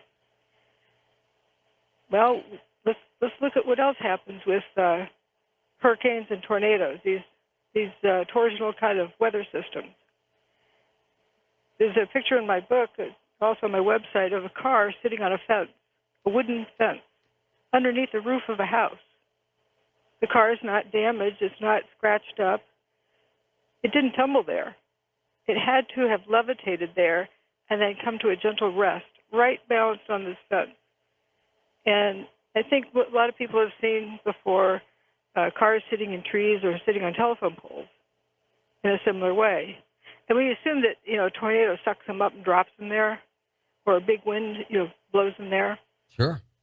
Just like straw through trees. If you say that it's because the straw is flying fast.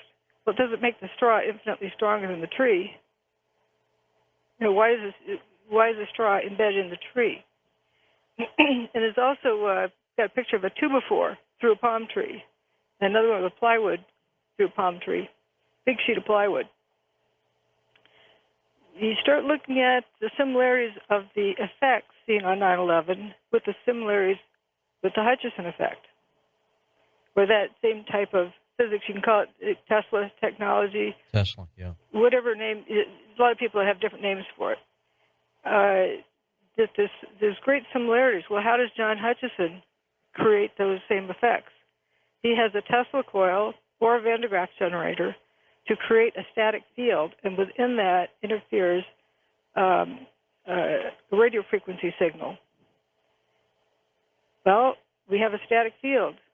If you look at the structure of a hurricane, it's like a giant supersized Tesla coil. You submitted some kind of a request for corrections to the, the National Institute of Standards? Yes, the National Institute of Standards and Technology. They were mandated by Congress to determine, quote, why and how the World Trade Center towers collapsed. And that was actually in the title of their report. The final report on the collapse of the World Trade Center towers. And I think the report, if I remember, was the burning of the beams, the metal, and the pancake effect, right? Right, and they hired contractors to help them with the report, like underwriter's lab made a mock-up of the floors and set it on fire, and they cooked it for like twice the temperature for twice as long, and they still couldn't get it to fail to support load, so they had to call the test. They did 4 of those, and 4 out of 4 did not fail. They couldn't get them to fail with fire. So why in the heck did they come up with that theory for the towers? That's why I submitted also filed a QTAM case, a federal QTAM case, calling that science fraud. They signed off on reports saying fire did it when they proved the fire didn't do it. Or they couldn't prove the fire did it. Do you think the report was a cover-up or just incompetence? Directed, I think Congress had worded it and, directed them and put boundaries around it so that they couldn't come up with anything else but that. For example, Applied Research Associates, ARA, whose one of their main things is energy weapons, were the biggest contractors on the NIST report. I know, but you missed my question. Cover-up or incompetence? No, but they were directed in their contract. They were not to say what did it. They were instructed not to say what did it. So it's through instructions like that. Who's responsible for the instructions? If you limit the report and put boundaries around it, they. Well, then it sounds like cover-up. Yeah. It was meant as a sort of psychological operation in a sense. 10,000 pages that don't address the problem, but to lead people to think that it was studied. Are you alone in this conclusion that some kind of directed energy did this? I have a few supporters around me, but not a lot of people want to be vocal about this.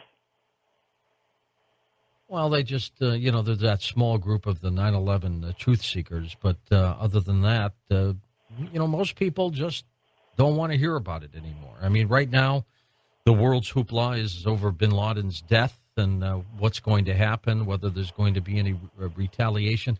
Give me, because if you can't, Judy, tell me right now, but I'd like your thoughts on how you think this came about and why. If you didn't study that part of it, then just tell me. Well, what I can say is, a lot of folks will say that because NIST kind of covered it up, it's a government agency, directing its private contractors to cover it up, however they directed them to, doesn't that imply guilt? And my answer is no. That does not prove who did it. This is somebody's classified technology. Doesn't, define who, whether it's the U.S.'s or somebody else's, whether it's another country or just an entity somewhere else. Or an entity might have it. Yeah, there's some various scenarios that you can come up with as well. But if it is the U.S.'s top secret technology and somebody else got a hold of it and used it, they don't want people to know that. All right. Why concoct a plan where you hijack planes, you kill civilians, you take down a building? What's the reason? Well, I'm not the person who planned it, so I can't. I do deal more with physical evidence about what happens, and we do have evidence about what has happened since then. And like what is written, the foreword to this book written by Eric Larson. Mm-hmm. The first sentence of that foreword is, I think, quite appropriate. You read it. It says, "The book you hold in your hands is the most important book of the 21st century." Everything that has happened just about since then hinges on 9/11, hinges on an assumption of what happened on 9/11. And so much has taken place because of that. Well, the world isn't the same, and it never will be, I don't think. Right. So whoever orchestrated this, you say, why did they orchestrate it? They didn't want the world to be the same. Did you need the buildings to go down? Wasn't the horror of the planes, watching them smash into the buildings, wasn't that enough? That if you make an assumption as to what the objective was, but if you look at what did take place, it's very, like Building 4 went away, it's gone. But across the street is Burger King, and they're still flipping burgers in there, and the power's still on. Yeah, That really bothers me. It just, how could it be so isolated, so exact? Like Building 7. The post office was right next door, right across the street, 3 lanes of traffic away, and the 47-story building didn't even spill across the street. Not a scratch.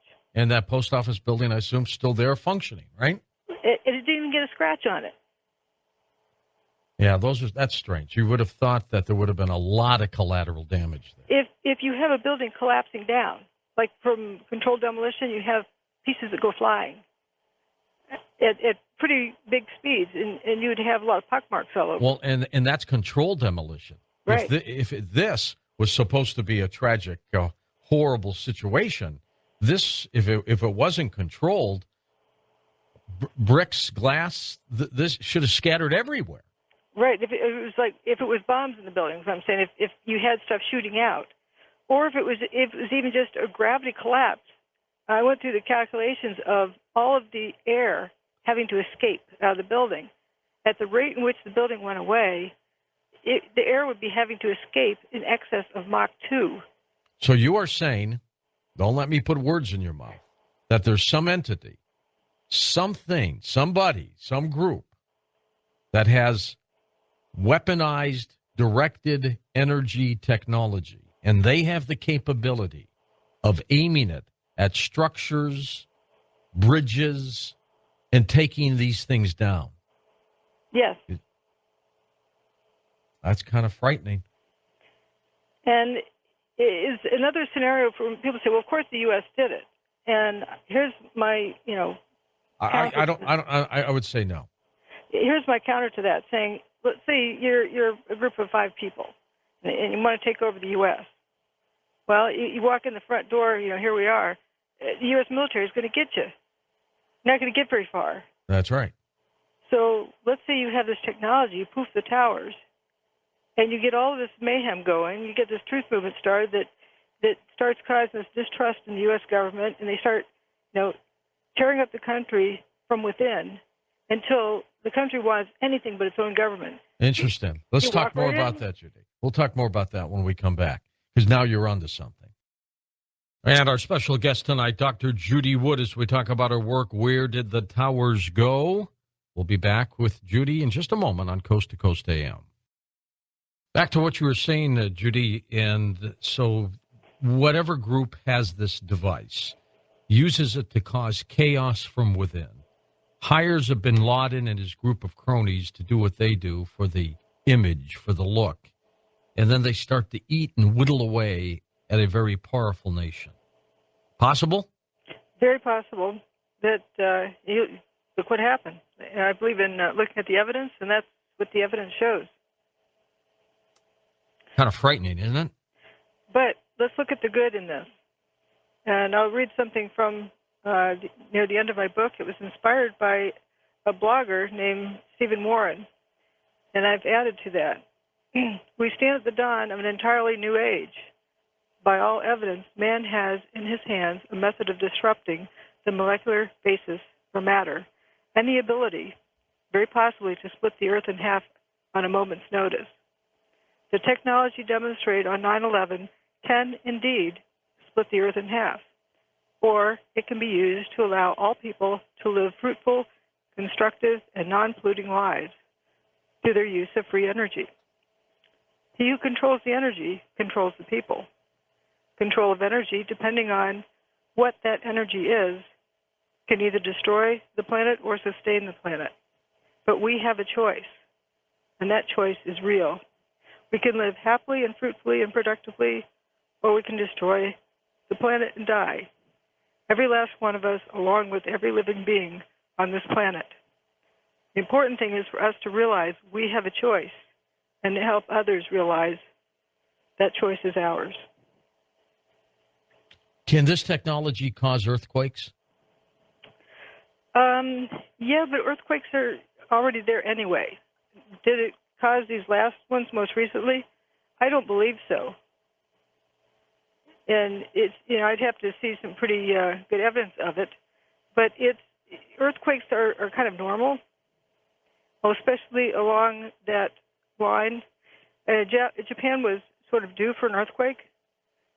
Now, the question of having this power plant very near a fault line, right. That's something that we should really think carefully about. Is think we could have this free energy technology instead. We wouldn't have things like the Fukushima thing going on. I don't think we'll ever get to a point, Judy, though, where we get free energy because there's too much greed out there. That's right. He who controls the energy controls the people and wants to maintain control of that. Now, take us through the use of the weapon from the moment they flip the switch. What happens? Oh, I didn't design this. I can tell you. I hope not. It does. Right. Yeah, I wouldn't be talking about it if I had. But instead of talking about, the name of it or, the serial number of it or the Social Security number of the people who flip the switch, I think what it can do is much more important.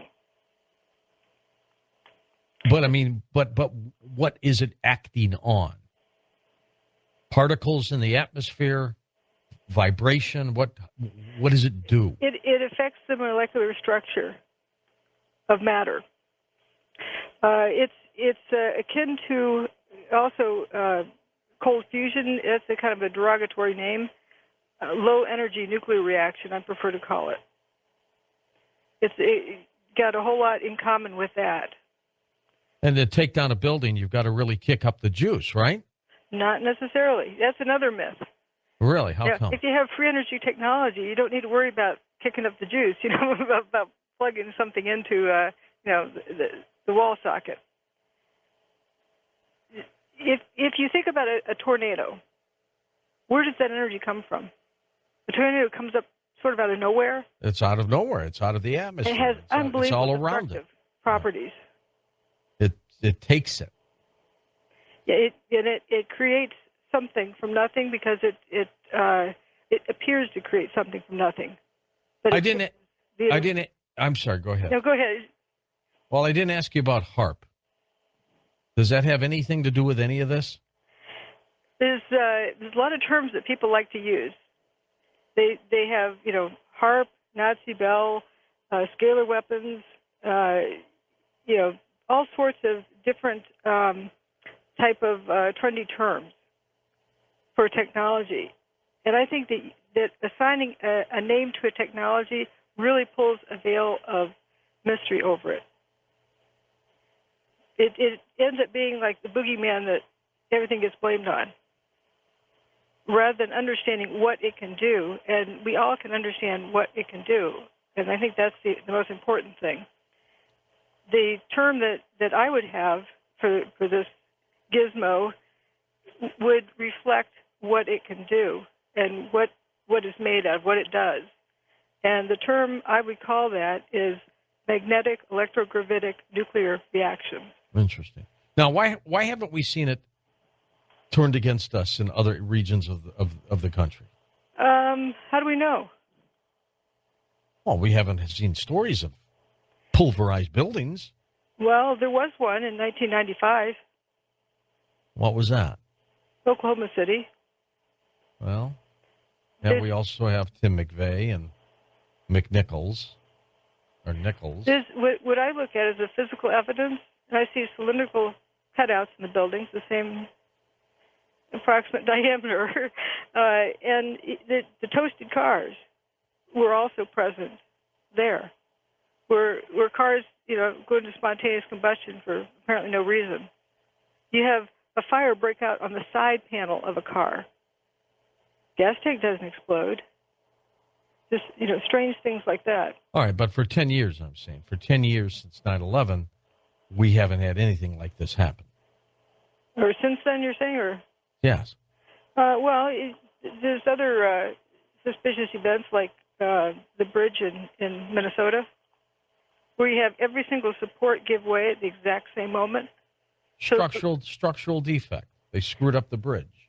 So you have like a dozen different supports that suddenly give way at the exact same moment, to the point that the vehicles on the bridge ride the bridge down and the people get out of their cars when it lands. Well, if what you say is true, if what you say is accurate, then we're under attack. If they're systematically using this device in certain regions at a whim, aren't we? Somewhat. It's new technology is being used by the wrong people. What do they want? I don't know what that end result is, but I see what it's doing. It's one thing I wonder about is that pretty soon become the norm? Seeing buildings turn to powder in midair. Oh, that's normal because we saw three others do it just like that. I don't know. Let's take some calls. They're lining up here for you, Judy. Let's go to Wausau, Wisconsin. Ridge, you're up with us east of the Rockies. Hey, Ridge. Hi. I got my thought on this whole thing is that there's a possibility that there's an energy system that they've already put in a number of buildings, and when the airplanes flew into them, caused an oscillation, and the energy systems that were already in the building went offline and caused this from the building up rather than it coming from someplace else and going to the building down. Interesting. So you're saying it was already within? Right. What do you think of that, Judy? I don't know if it would necessarily have to be within the building. And that would be, as for a lot of people have thought about having a self-destruct mechanism in a building, and my answer to that is, oops, boss, sorry, I leaned on the wrong button. Sorry about your building. There'd be mistakes made, and you'd be just, right the center of a target for any kind of terrorist to get to that switch, just flip the switch to make a building go. At any time. Right. How big would this device have to be? I'm curious. I don't know what size. It's the interference of the energy that does. Like a bus, a van? What do you think? It's whatever can create this energy signal. Again, look at John Hutchison's work. A Van de Graaff generator, or a Tesla coil, and a radio frequency signal. Now, what size gizmo do you need to create a radio frequency signal? Well, it depends on which ones you create and where and so forth. It's not so much the power of the unit as the way one affects the other.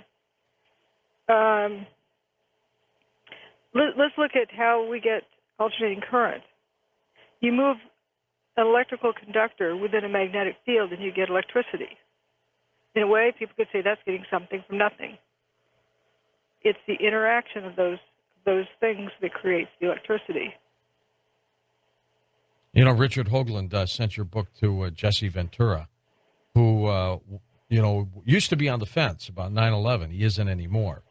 He thinks that they're either part of it, aware of it, or buffoons, as he would say. And, he's not so sure which of the three, but he's convinced it's one of the three. But Richard wanted him to see your book to kind of get him into this other state of mind. Surely the awareness is there. That it was interesting when I first sent my book to my dad to read. He started out skeptical, and then he got to the point where, well, certainly Congress needs to know about this. You need to send this book to Congress. And then a little bit later, it was, well, surely they know about this already. And then he got to the stage where, we're in a heap of doo-doo. Yeah. Well, Judy, let me ask you, because this basically cost you your job at Clemson. Was it worth it? Would you do it again? Seeing that somebody needs to do this. Like what I told my mom, that, if I didn't do it, nobody would have a job. We wouldn't, someone needs to speak out about it.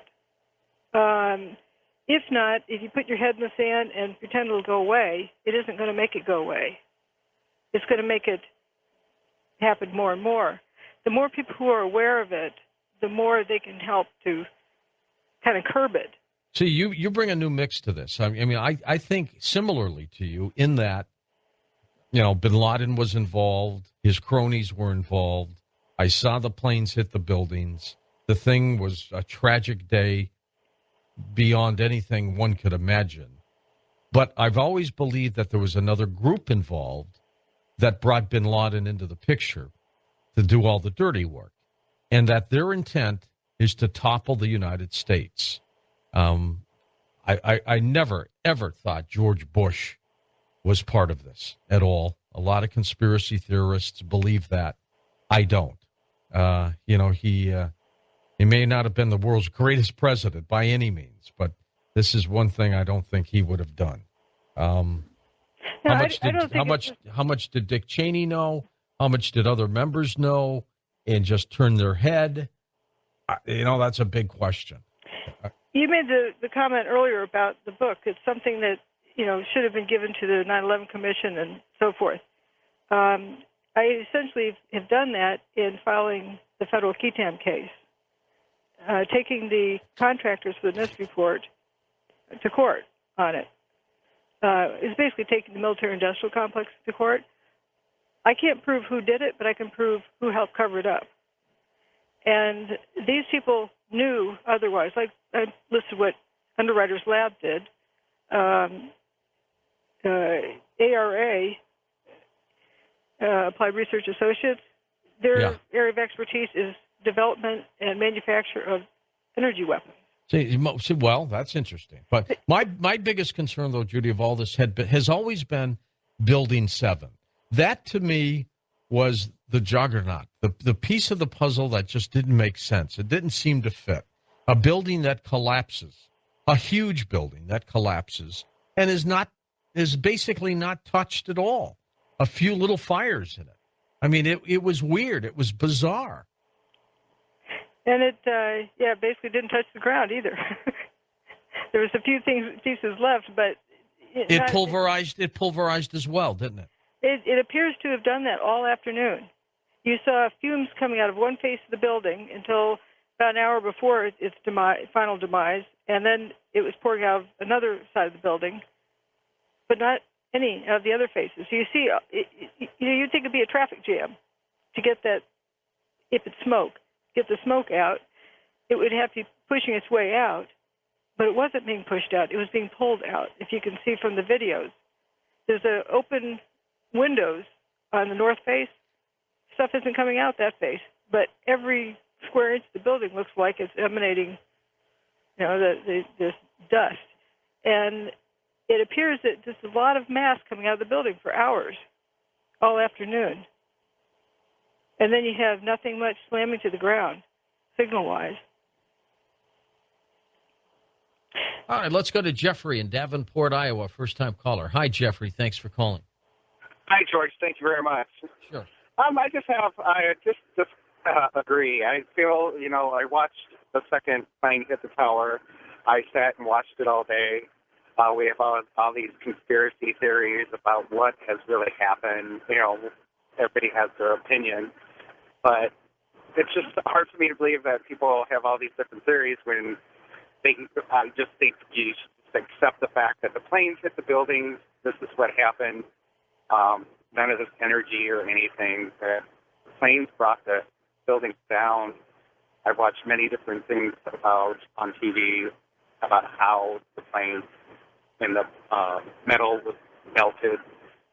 I just find it really difficult to believe all these other things like the truthers and what I'm hearing today. Well, I know that. I know how you feel, Jeff. And a lot of times we don't want to look at that, but there's no question the bizarre mix of all of this is Building 7 and why this went down the way it did.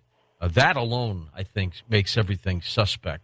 It really does. In terms of this kind of technology, I'm pretty sure that governments or groups have been working on it for a long, long time. I'm not sure, Judy, that Tesla's technology was ever shelved. I think it was continued. Oh, yeah, no doubt. And there was a document that was released, I think it was in 1970 or 1960, from Tesla's keeping, that he had sent something to Congress offering if they would construct towers every 200 miles around the perimeter of the country, he would put a box on top of each one that would cause a vertical wall through which any plane or anything would pass would, quote, dematerialize. Absolutely. He originally wanted to knock out enemy planes in mass. I mean, I'm not sure that a guy who had that kind of technology, we would stop looking at it. The FBI raided his home wherever he lived after he died, took all his papers. Yeah, his safe. He was in New York. It was within hours it went into to somebody's keeping. All his work gone. I mean, that's amazing. It is, and thinking this is the guy who brought us alternating current. Yep, absolutely. Well, Judy, stay with us. We're going to come back in just a moment on Coast to Coast AM with a final hour of phone calls as we talk about this incredible story and her work. Where did the towers go? I've got to ask you when we come back, Judy, where do you also get this book? It's a big one. We'll be right back. Okay, with our special guest, Dr. Judy Wood, we're talking about her work. Where did the towers go? A full hour of phone calls right around the corner on Coast to Coast AM. Judy, tell us about the rolled-up carpet effect. What is that?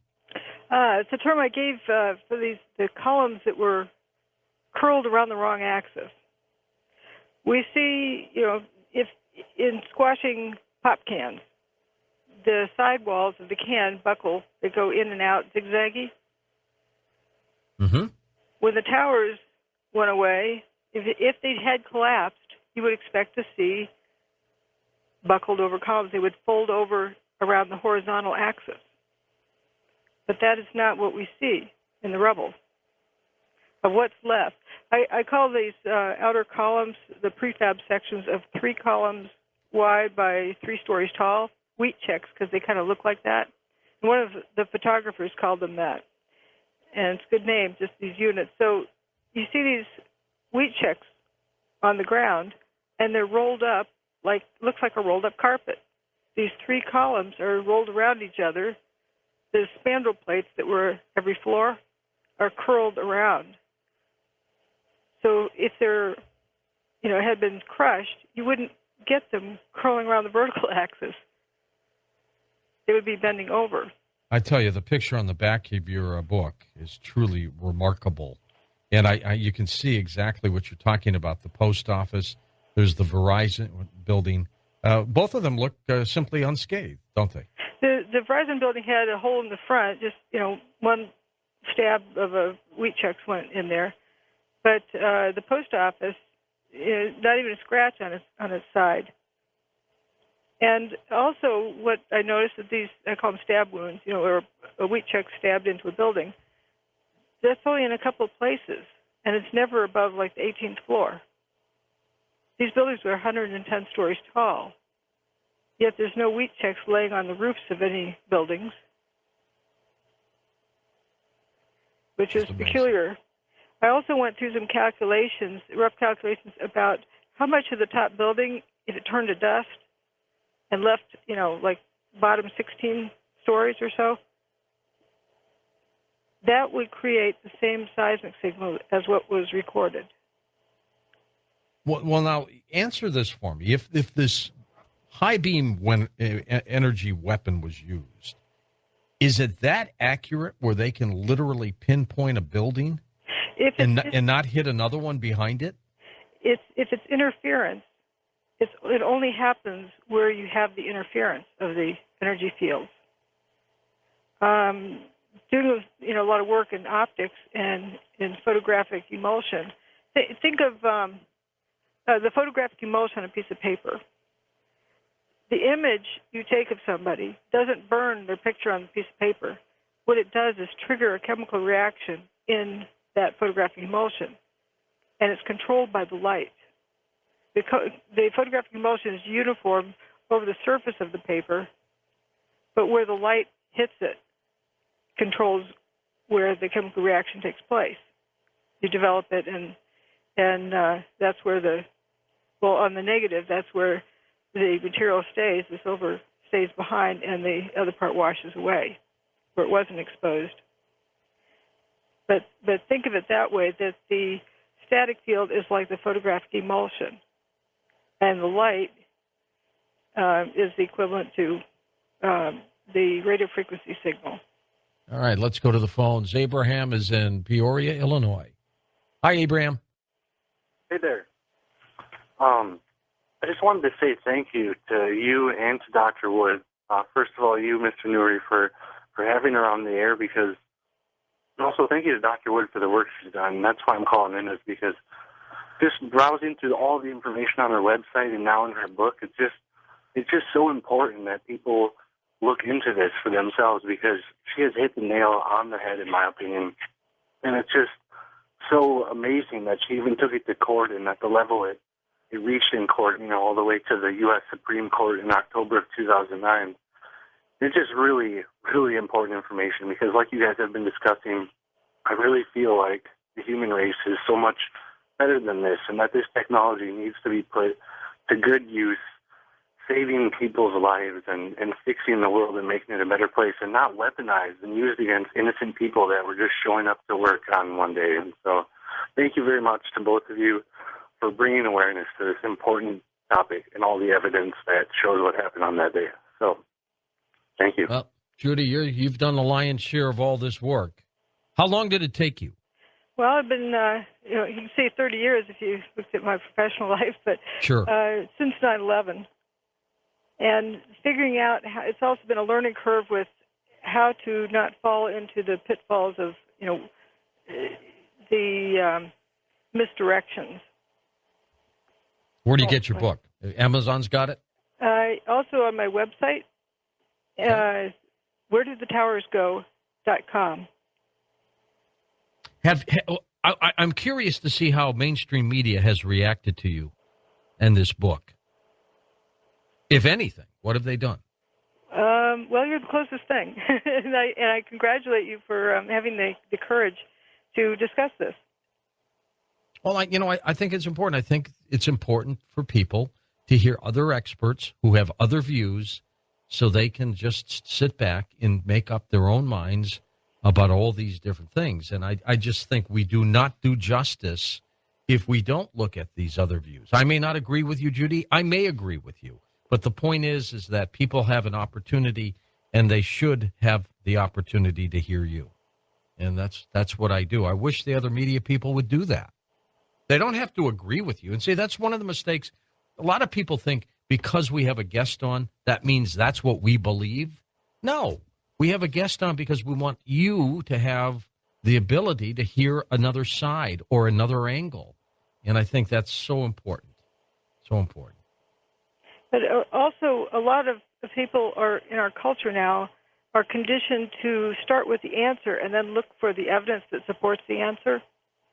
And they're in a hurry to get to the answer, and they take a multiple choice test.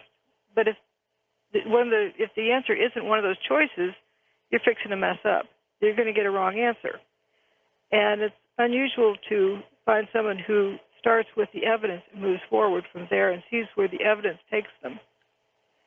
So if the answer is started out with, and if the evidence doesn't fit the answer, it makes a lot of people uncomfortable. See, the buildings, when they fell apart, to me, just looking at the picture on the cover, it doesn't look like a controlled demolition or a pancake effect. It looks more like a total pulverization. And it just seems like it's like a waterfall effect where it's just dust is just accumulating and piling over on each other. My name for that picture is Bubbler, the Bubbler. Yeah. The Midwest, the drinking fountains are called bubblers. It looks like it could be lava coming out of a volcano. You know it? Yeah, it's just frothing up, and it's going upward and outward. So the big cloud, not smoke, it's dust? The majority of it, yes. Yeah. And it was so fine that it went up as well. It continued breaking down. That's another important issue is These wheat checks, you can see them flying through the air and dissolving like ice cream, with the dust trailing out behind them, and they don't hit the ground. And again, what do you mean? What do you mean by wheat checks? Just the wheat explain. checks, the prefab units of the outer sides of the building. Of the shell of the building. All right. Yes, where the windows are put in. Right, the three columns, 3 stories tall, and there's these 3 spandrel belts across them. They're the prefab units they use to build the towers. And you see these things flying out and dust trailing behind them. And then the intersection where they're heading towards, right afterwards, is empty. Well, it's got dust and paper. How would you feel if someone read your book and said, Judy, you're nuts? I mean, would that bother you? I'm used to it. Are you? But no one can find anything they can't fault any aspect of the book. Well, you've got 3 major degrees leading up to a PhD. You've got to know something about stress analysis and structural engineering. Also, a lot of my work is in experimental mechanics, observing phenomena. And when these wheat checks flying through the air, turning into dust, then you notice that the dust has landed. You see a clear blue sky in the background, which means that had to be coarse dust that landed. How did you get interested in the field? Because, most, mechanical engineers are guys. How did you get involved in this? I always just made the decisions when I got to every fork in the road. That was what I liked to do.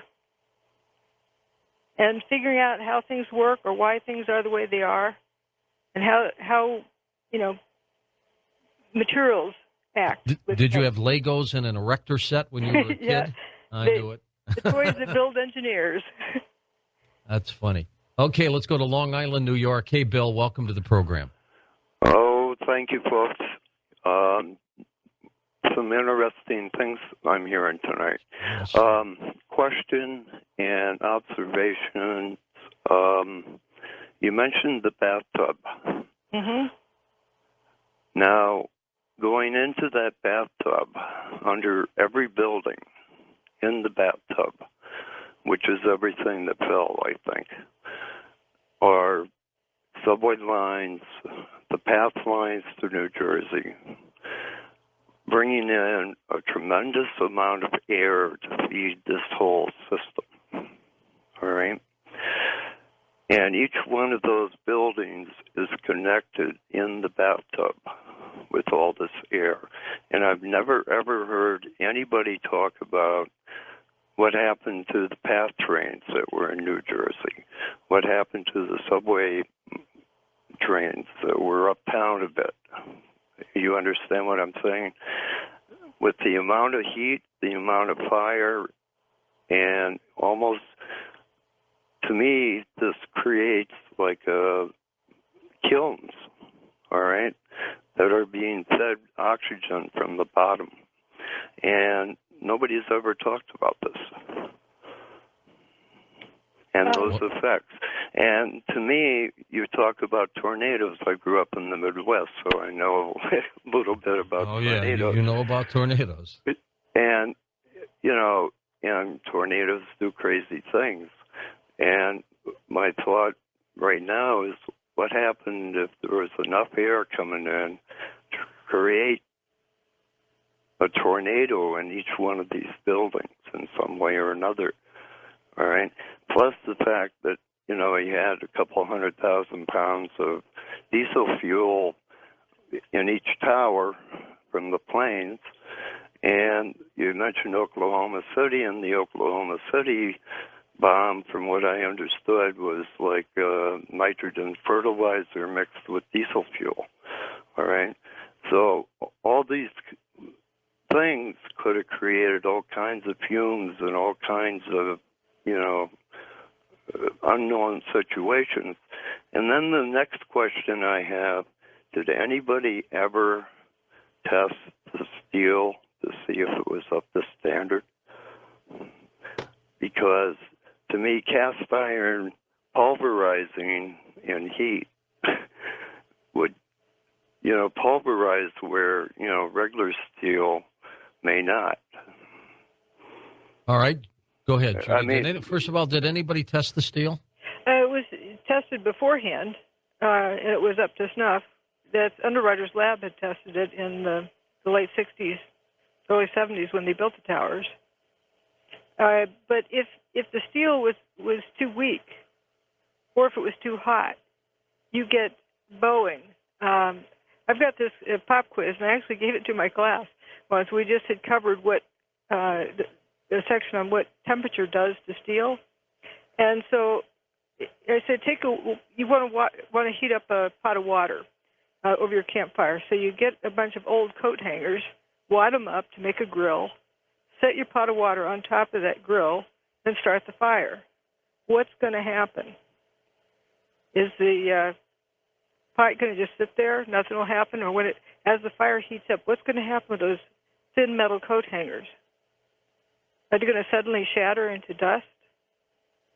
And the pot slam to the ground?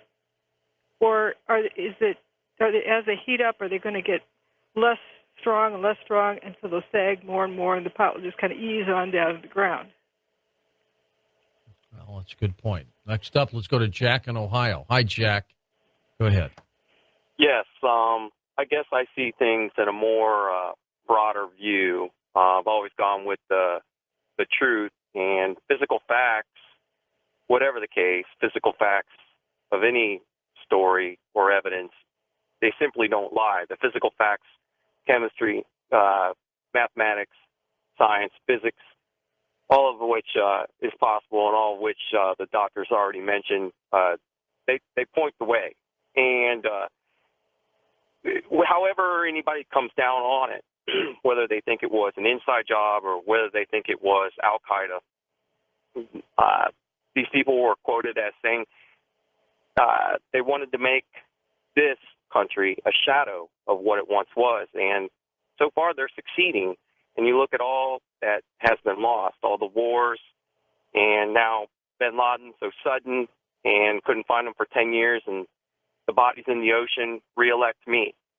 And you can't Google what are Al-Qaeda's demands. You can't Google how large is Al-Qaeda. But it's been my contention that Al-Qaeda was never the big band that it was. It was a group of rebels, and they become mythical. And now that they've been decapitated, their leader's been lopped off, it's now going to be an excuse for more already a heightened sense of security, and more. Sure. I always saw back in '95. I always thought that Oklahoma City, and I did think that bridge a few years ago was suspicious. But I remember thinking to myself that just seemed suspicious. But then plausible that there was homegrown terrorism, and it's plausible yet today. But like I said, they'll build the lie that a mythical Al-Qaeda is larger. But what I'm bringing this back full circle is I could clearly see after 9/11 that Oklahoma City was a run-up. But please, I hope all the listeners will consider that physical facts simply do not lie. Whether we, as the good doctor points out, that it is Tesla, cold fusion or that related energy, which is all possible. And it's just the physical facts. And, when an officer shows up on a crime scene, what does the facts say? And you go from there. It doesn't matter what the person in questioning is telling you. It's what the physical facts say. And the physical facts, the chemistry, the math, the science, it doesn't add up to what they have told us. No matter how you come down onto it, whether it was an inside job or a government plot or they knew or they didn't know, it doesn't add up. And it adds up to what the good doctor's saying and the Corps of Engineers, Justice for Truth, are saying. All right, good observation, Jack. And we're going to be back with final phone calls in just a moment with our special guest tonight, Dr. Judy Wood. Her book, Where Did the Towers Go? I'm George Noory. I'll be back in a sec. I'll tell you what to expect on our next Coast to Coast show before we take your final calls. Well, on our next Coast to Coast program, split show, John Hogue joins us, Patrick Karen. We're going to be talking about world prophecy, so get ready for that. And when we come back with Dr. Judy Wood, we'll take final phone calls here on Coast to Coast AM. Judy, as you look back at all the work you've done into this, is there anything that you would do differently or change? I can't think of anything offhand. Okay, so you're pretty happy with it, and it's very elaborate. Where did you get all the photos? Where were you able to get them? In the public domain. And some I took myself. Some I went to the site and visited it several different times with various people. Good friends Andrew Johnson and Russell Gerst, and we had taken pictures of it. But most of them are from the internet, and all the pictures have their sources listed that are in the book. If this happened the way you say it did, what do you think the message is behind this? It's up to us as to how we want to perceive it. Do we want to see, this type of technology in the hands of where it's going, or do we want to do something different with it? And it's our choice. Okay, back to the phones. Let's go to Ed in Placentia, California, west of the Rockies. Hey, Ed, thanks for calling. Well, thank you. It's very admirable, the work that Doctor is doing. I myself got a master's degree in material science, and I also worked in fracture mechanics, and so I'm familiar with a lot of the things she's talking about, but I can't get over one thing.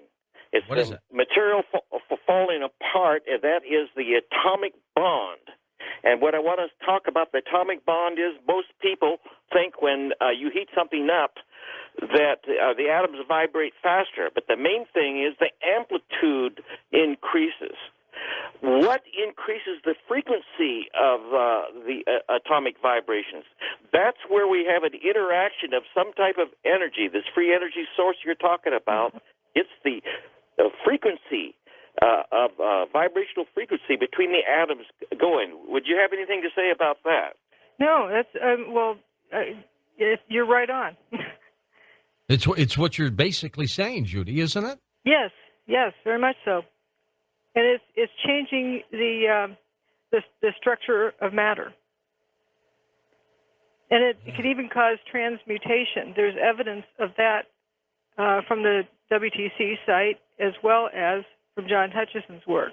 Any idea how long you would have to bombard a building with this before it would collapse or pulverize? I think it matters what type of energy for how long, and for the control mechanism. Like one of the towers was 1 hour, another tower was 5 hours, or more than that, six plus hours. So it's different amounts. It isn't just that it took it for as long as it could and then came apart. It's that there's different stages that can be used. I think you have slow-speed film and you have fast-speed film. What did they do? Aim at one first and then move over to the next one, then the next one? Or all of them at the same time. But just, a higher intensity of something at one instead of the other ones. Well, see, what I don't understand is if you're using this kind of technology, this directed technology, how come you didn't knock down, let's say, the post office behind them in the same burst? It's what happens with it. Well, okay, you think of a photographic negative, this analogy, that light only goes through where the openings are. Right. It's sort of a template. If you have a kind of a template over this region, it can help control exactly where the interference is going to take place. There are other ways of controlling it, but that's a mental model of it. There's toasted cars as far away as FDR Drive, or underneath FDR Drive, like that one where it looks like the back end is, showroom pristine. Yes. The other side of it has this circular spot on it that's still kind of pristine looking, where it's toasted around it, an abrupt margin where 1 nanometer to the left is totally toast. 1 nanometer to the right is in pristine condition. Fire does not do that, but an interference of energy would. All right, let's go to Catherine in Manhattan. Hi, Catherine. Thanks for holding. Good morning. Thank you for taking my call. Sure. And Judy, thank you for the wonderful work. I can't wait to read your book. It sounds fantastic.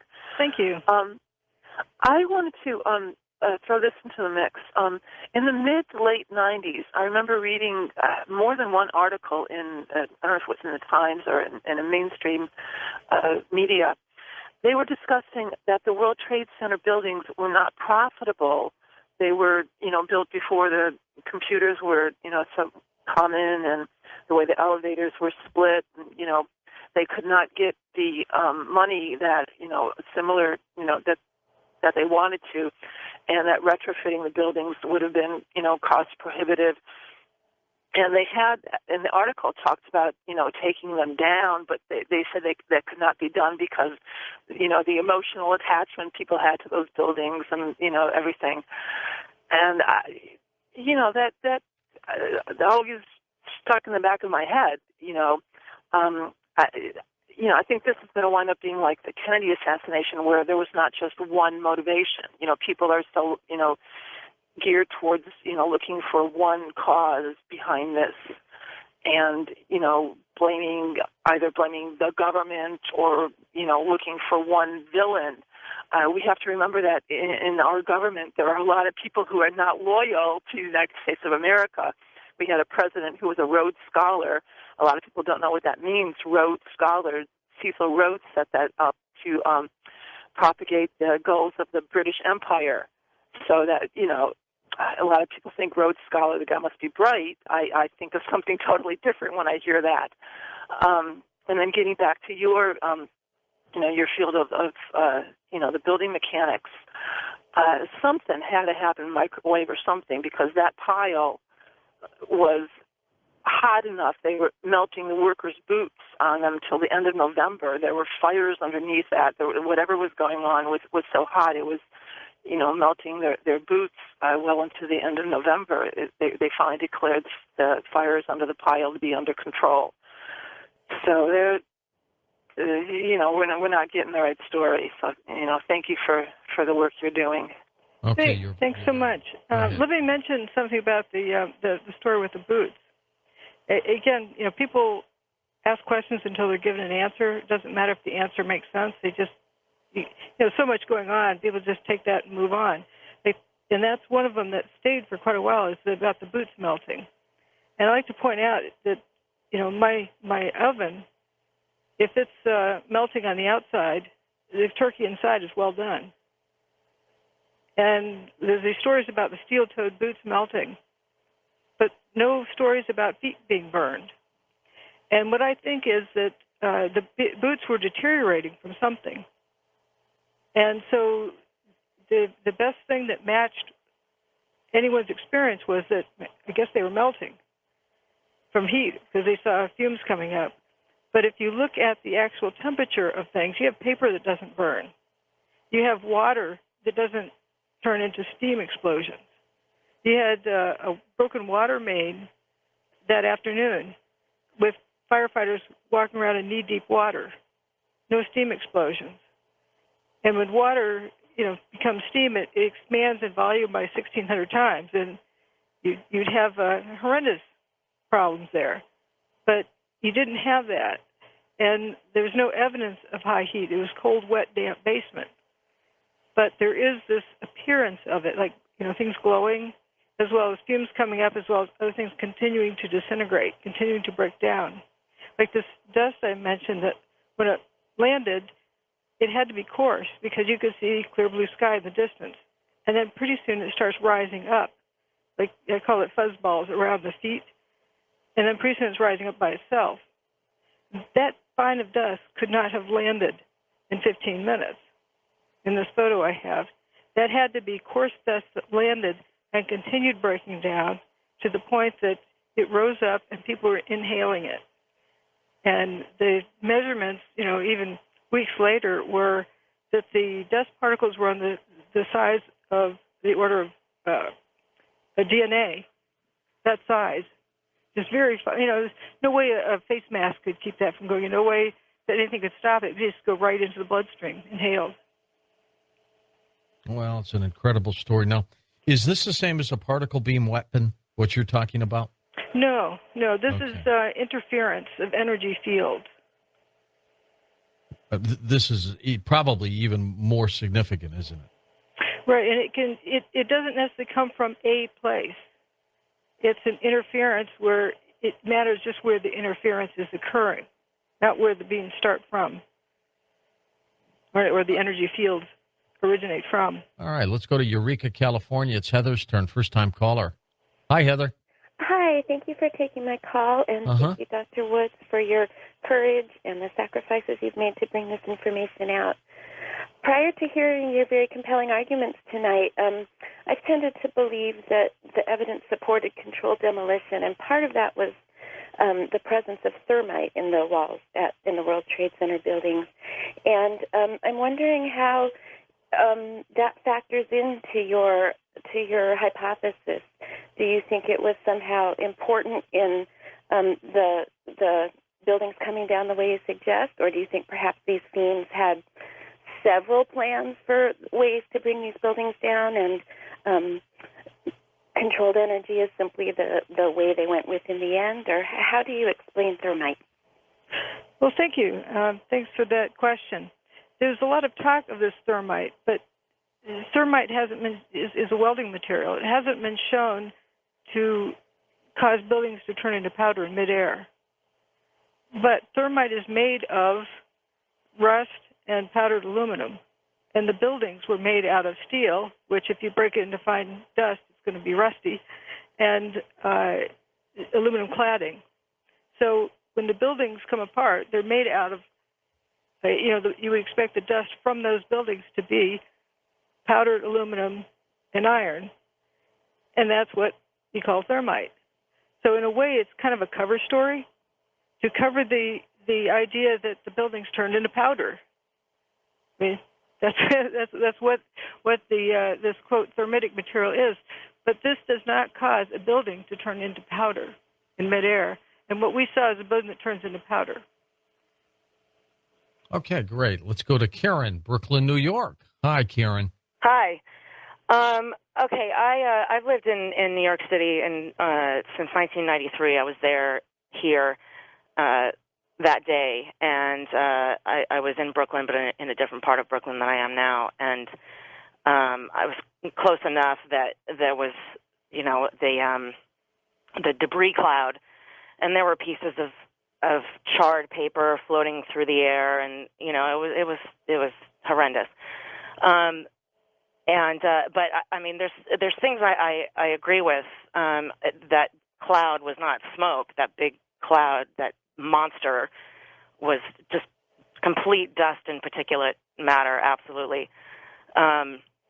But the thing that I'm a little confused about is in terms of saying that the building turned into powder, because a previous caller brought it up. Actually, it was like pools of molten steel burning. It was down there for 3 weeks, a month. I mean, and the smell permeated the entire city. Depending on which way the wind blew, it went everywhere. I mean, I can still smell it.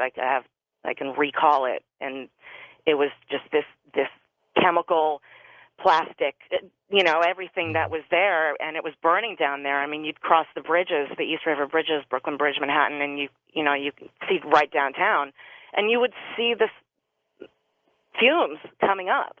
Right, you would see for weeks. But what I'm confused is that you say that it turned to powder and that there was no damage. I mean, the Marriott, which was directly across the street from the towers, had extensive damage, and there were other buildings that were right around from chunks falling. So, I mean, while I can agree that a lot of it was completely obliterated, there was still a lot that was left. And in addition to the molten stuff that was melting down there, for 2-3 weeks, there was a constant outflux of debris going out to Fresh Kills and on slow boats to China, but it was there. They just got rid of it really fast, which was just insane because it's a crime scene. It's a crime scene. I mean, I never, ever, for one iota of a second, believed the story, ever. I mean, it never made sense from the very beginning, and I don't know what it was, but it certainly wasn't the planes coming in and the damage that the planes did and the subsequent fires that brought these things down. And then Building 7, 47-story building that came down at 5:25 that day, Silverstein going on the air saying, I remember seeing it. I remember watching. Of course, we're watching TV all day long. I remember him coming on and saying, we decided to pull it. Yeah. And watching it, it was like... And then denied it. And then denied it. And then he said, oh, no, we weren't talking about the building, pulling the building down. We were talking about pulling out the contingent of firemen because they determined that the fires were unfightable and, it was too dangerous for them. It wasn't worth it. So we decided to pull the firefighters, and the building just came down on its own. I mean, you look at that footage. You look at it. I mean, come on, people. Come on. Look at it. It's so obvious. And so I completely agree that there was something else. Something else brought those things down. Something else. But I have to say there was a ton of debris. There was a ton. Those buildings did not disappear. Well, you can't pulverize everything, but you're right, Karen. It was everywhere. We've got a minute to go, Dr. Judy Wood. I'd like you to do a very quick wrap-up. Where did the towers go? That is the question of the day and year and decade. They turned to powder or turned to dust, and the dust was first coarse and broke down finer and finer. And the book, Where Did the Towers Go, is available at where'dthetowersgo.com or on Amazon, either place. And in the book is evidence that needs to be explained, evidence that can't be explained by any of the typical stories that we've heard so far. But it's empirical evidence that must come first before we come up with theories. And what I present is not a theory. It isn't speculation. It's the evidence that needs to be explained. No doubt about that. Judy, thank you for being on the program. Dr. Judy Wood, her book, Where Did the Towers Go? Pretty compelling, her theory on the evidence of directed energy technology. For Dan Galante, Tom Danheiser, Lisa Lyon, Lex Lonehood, Sean Ladouceur, Stephanie Smith, Ross Mitchell, George Nappy, and pundit and Art Bell, I'm George Noory, somewhere out there on Coast to Coast AM. We'll see you on our next edition. Until then, be safe, everyone.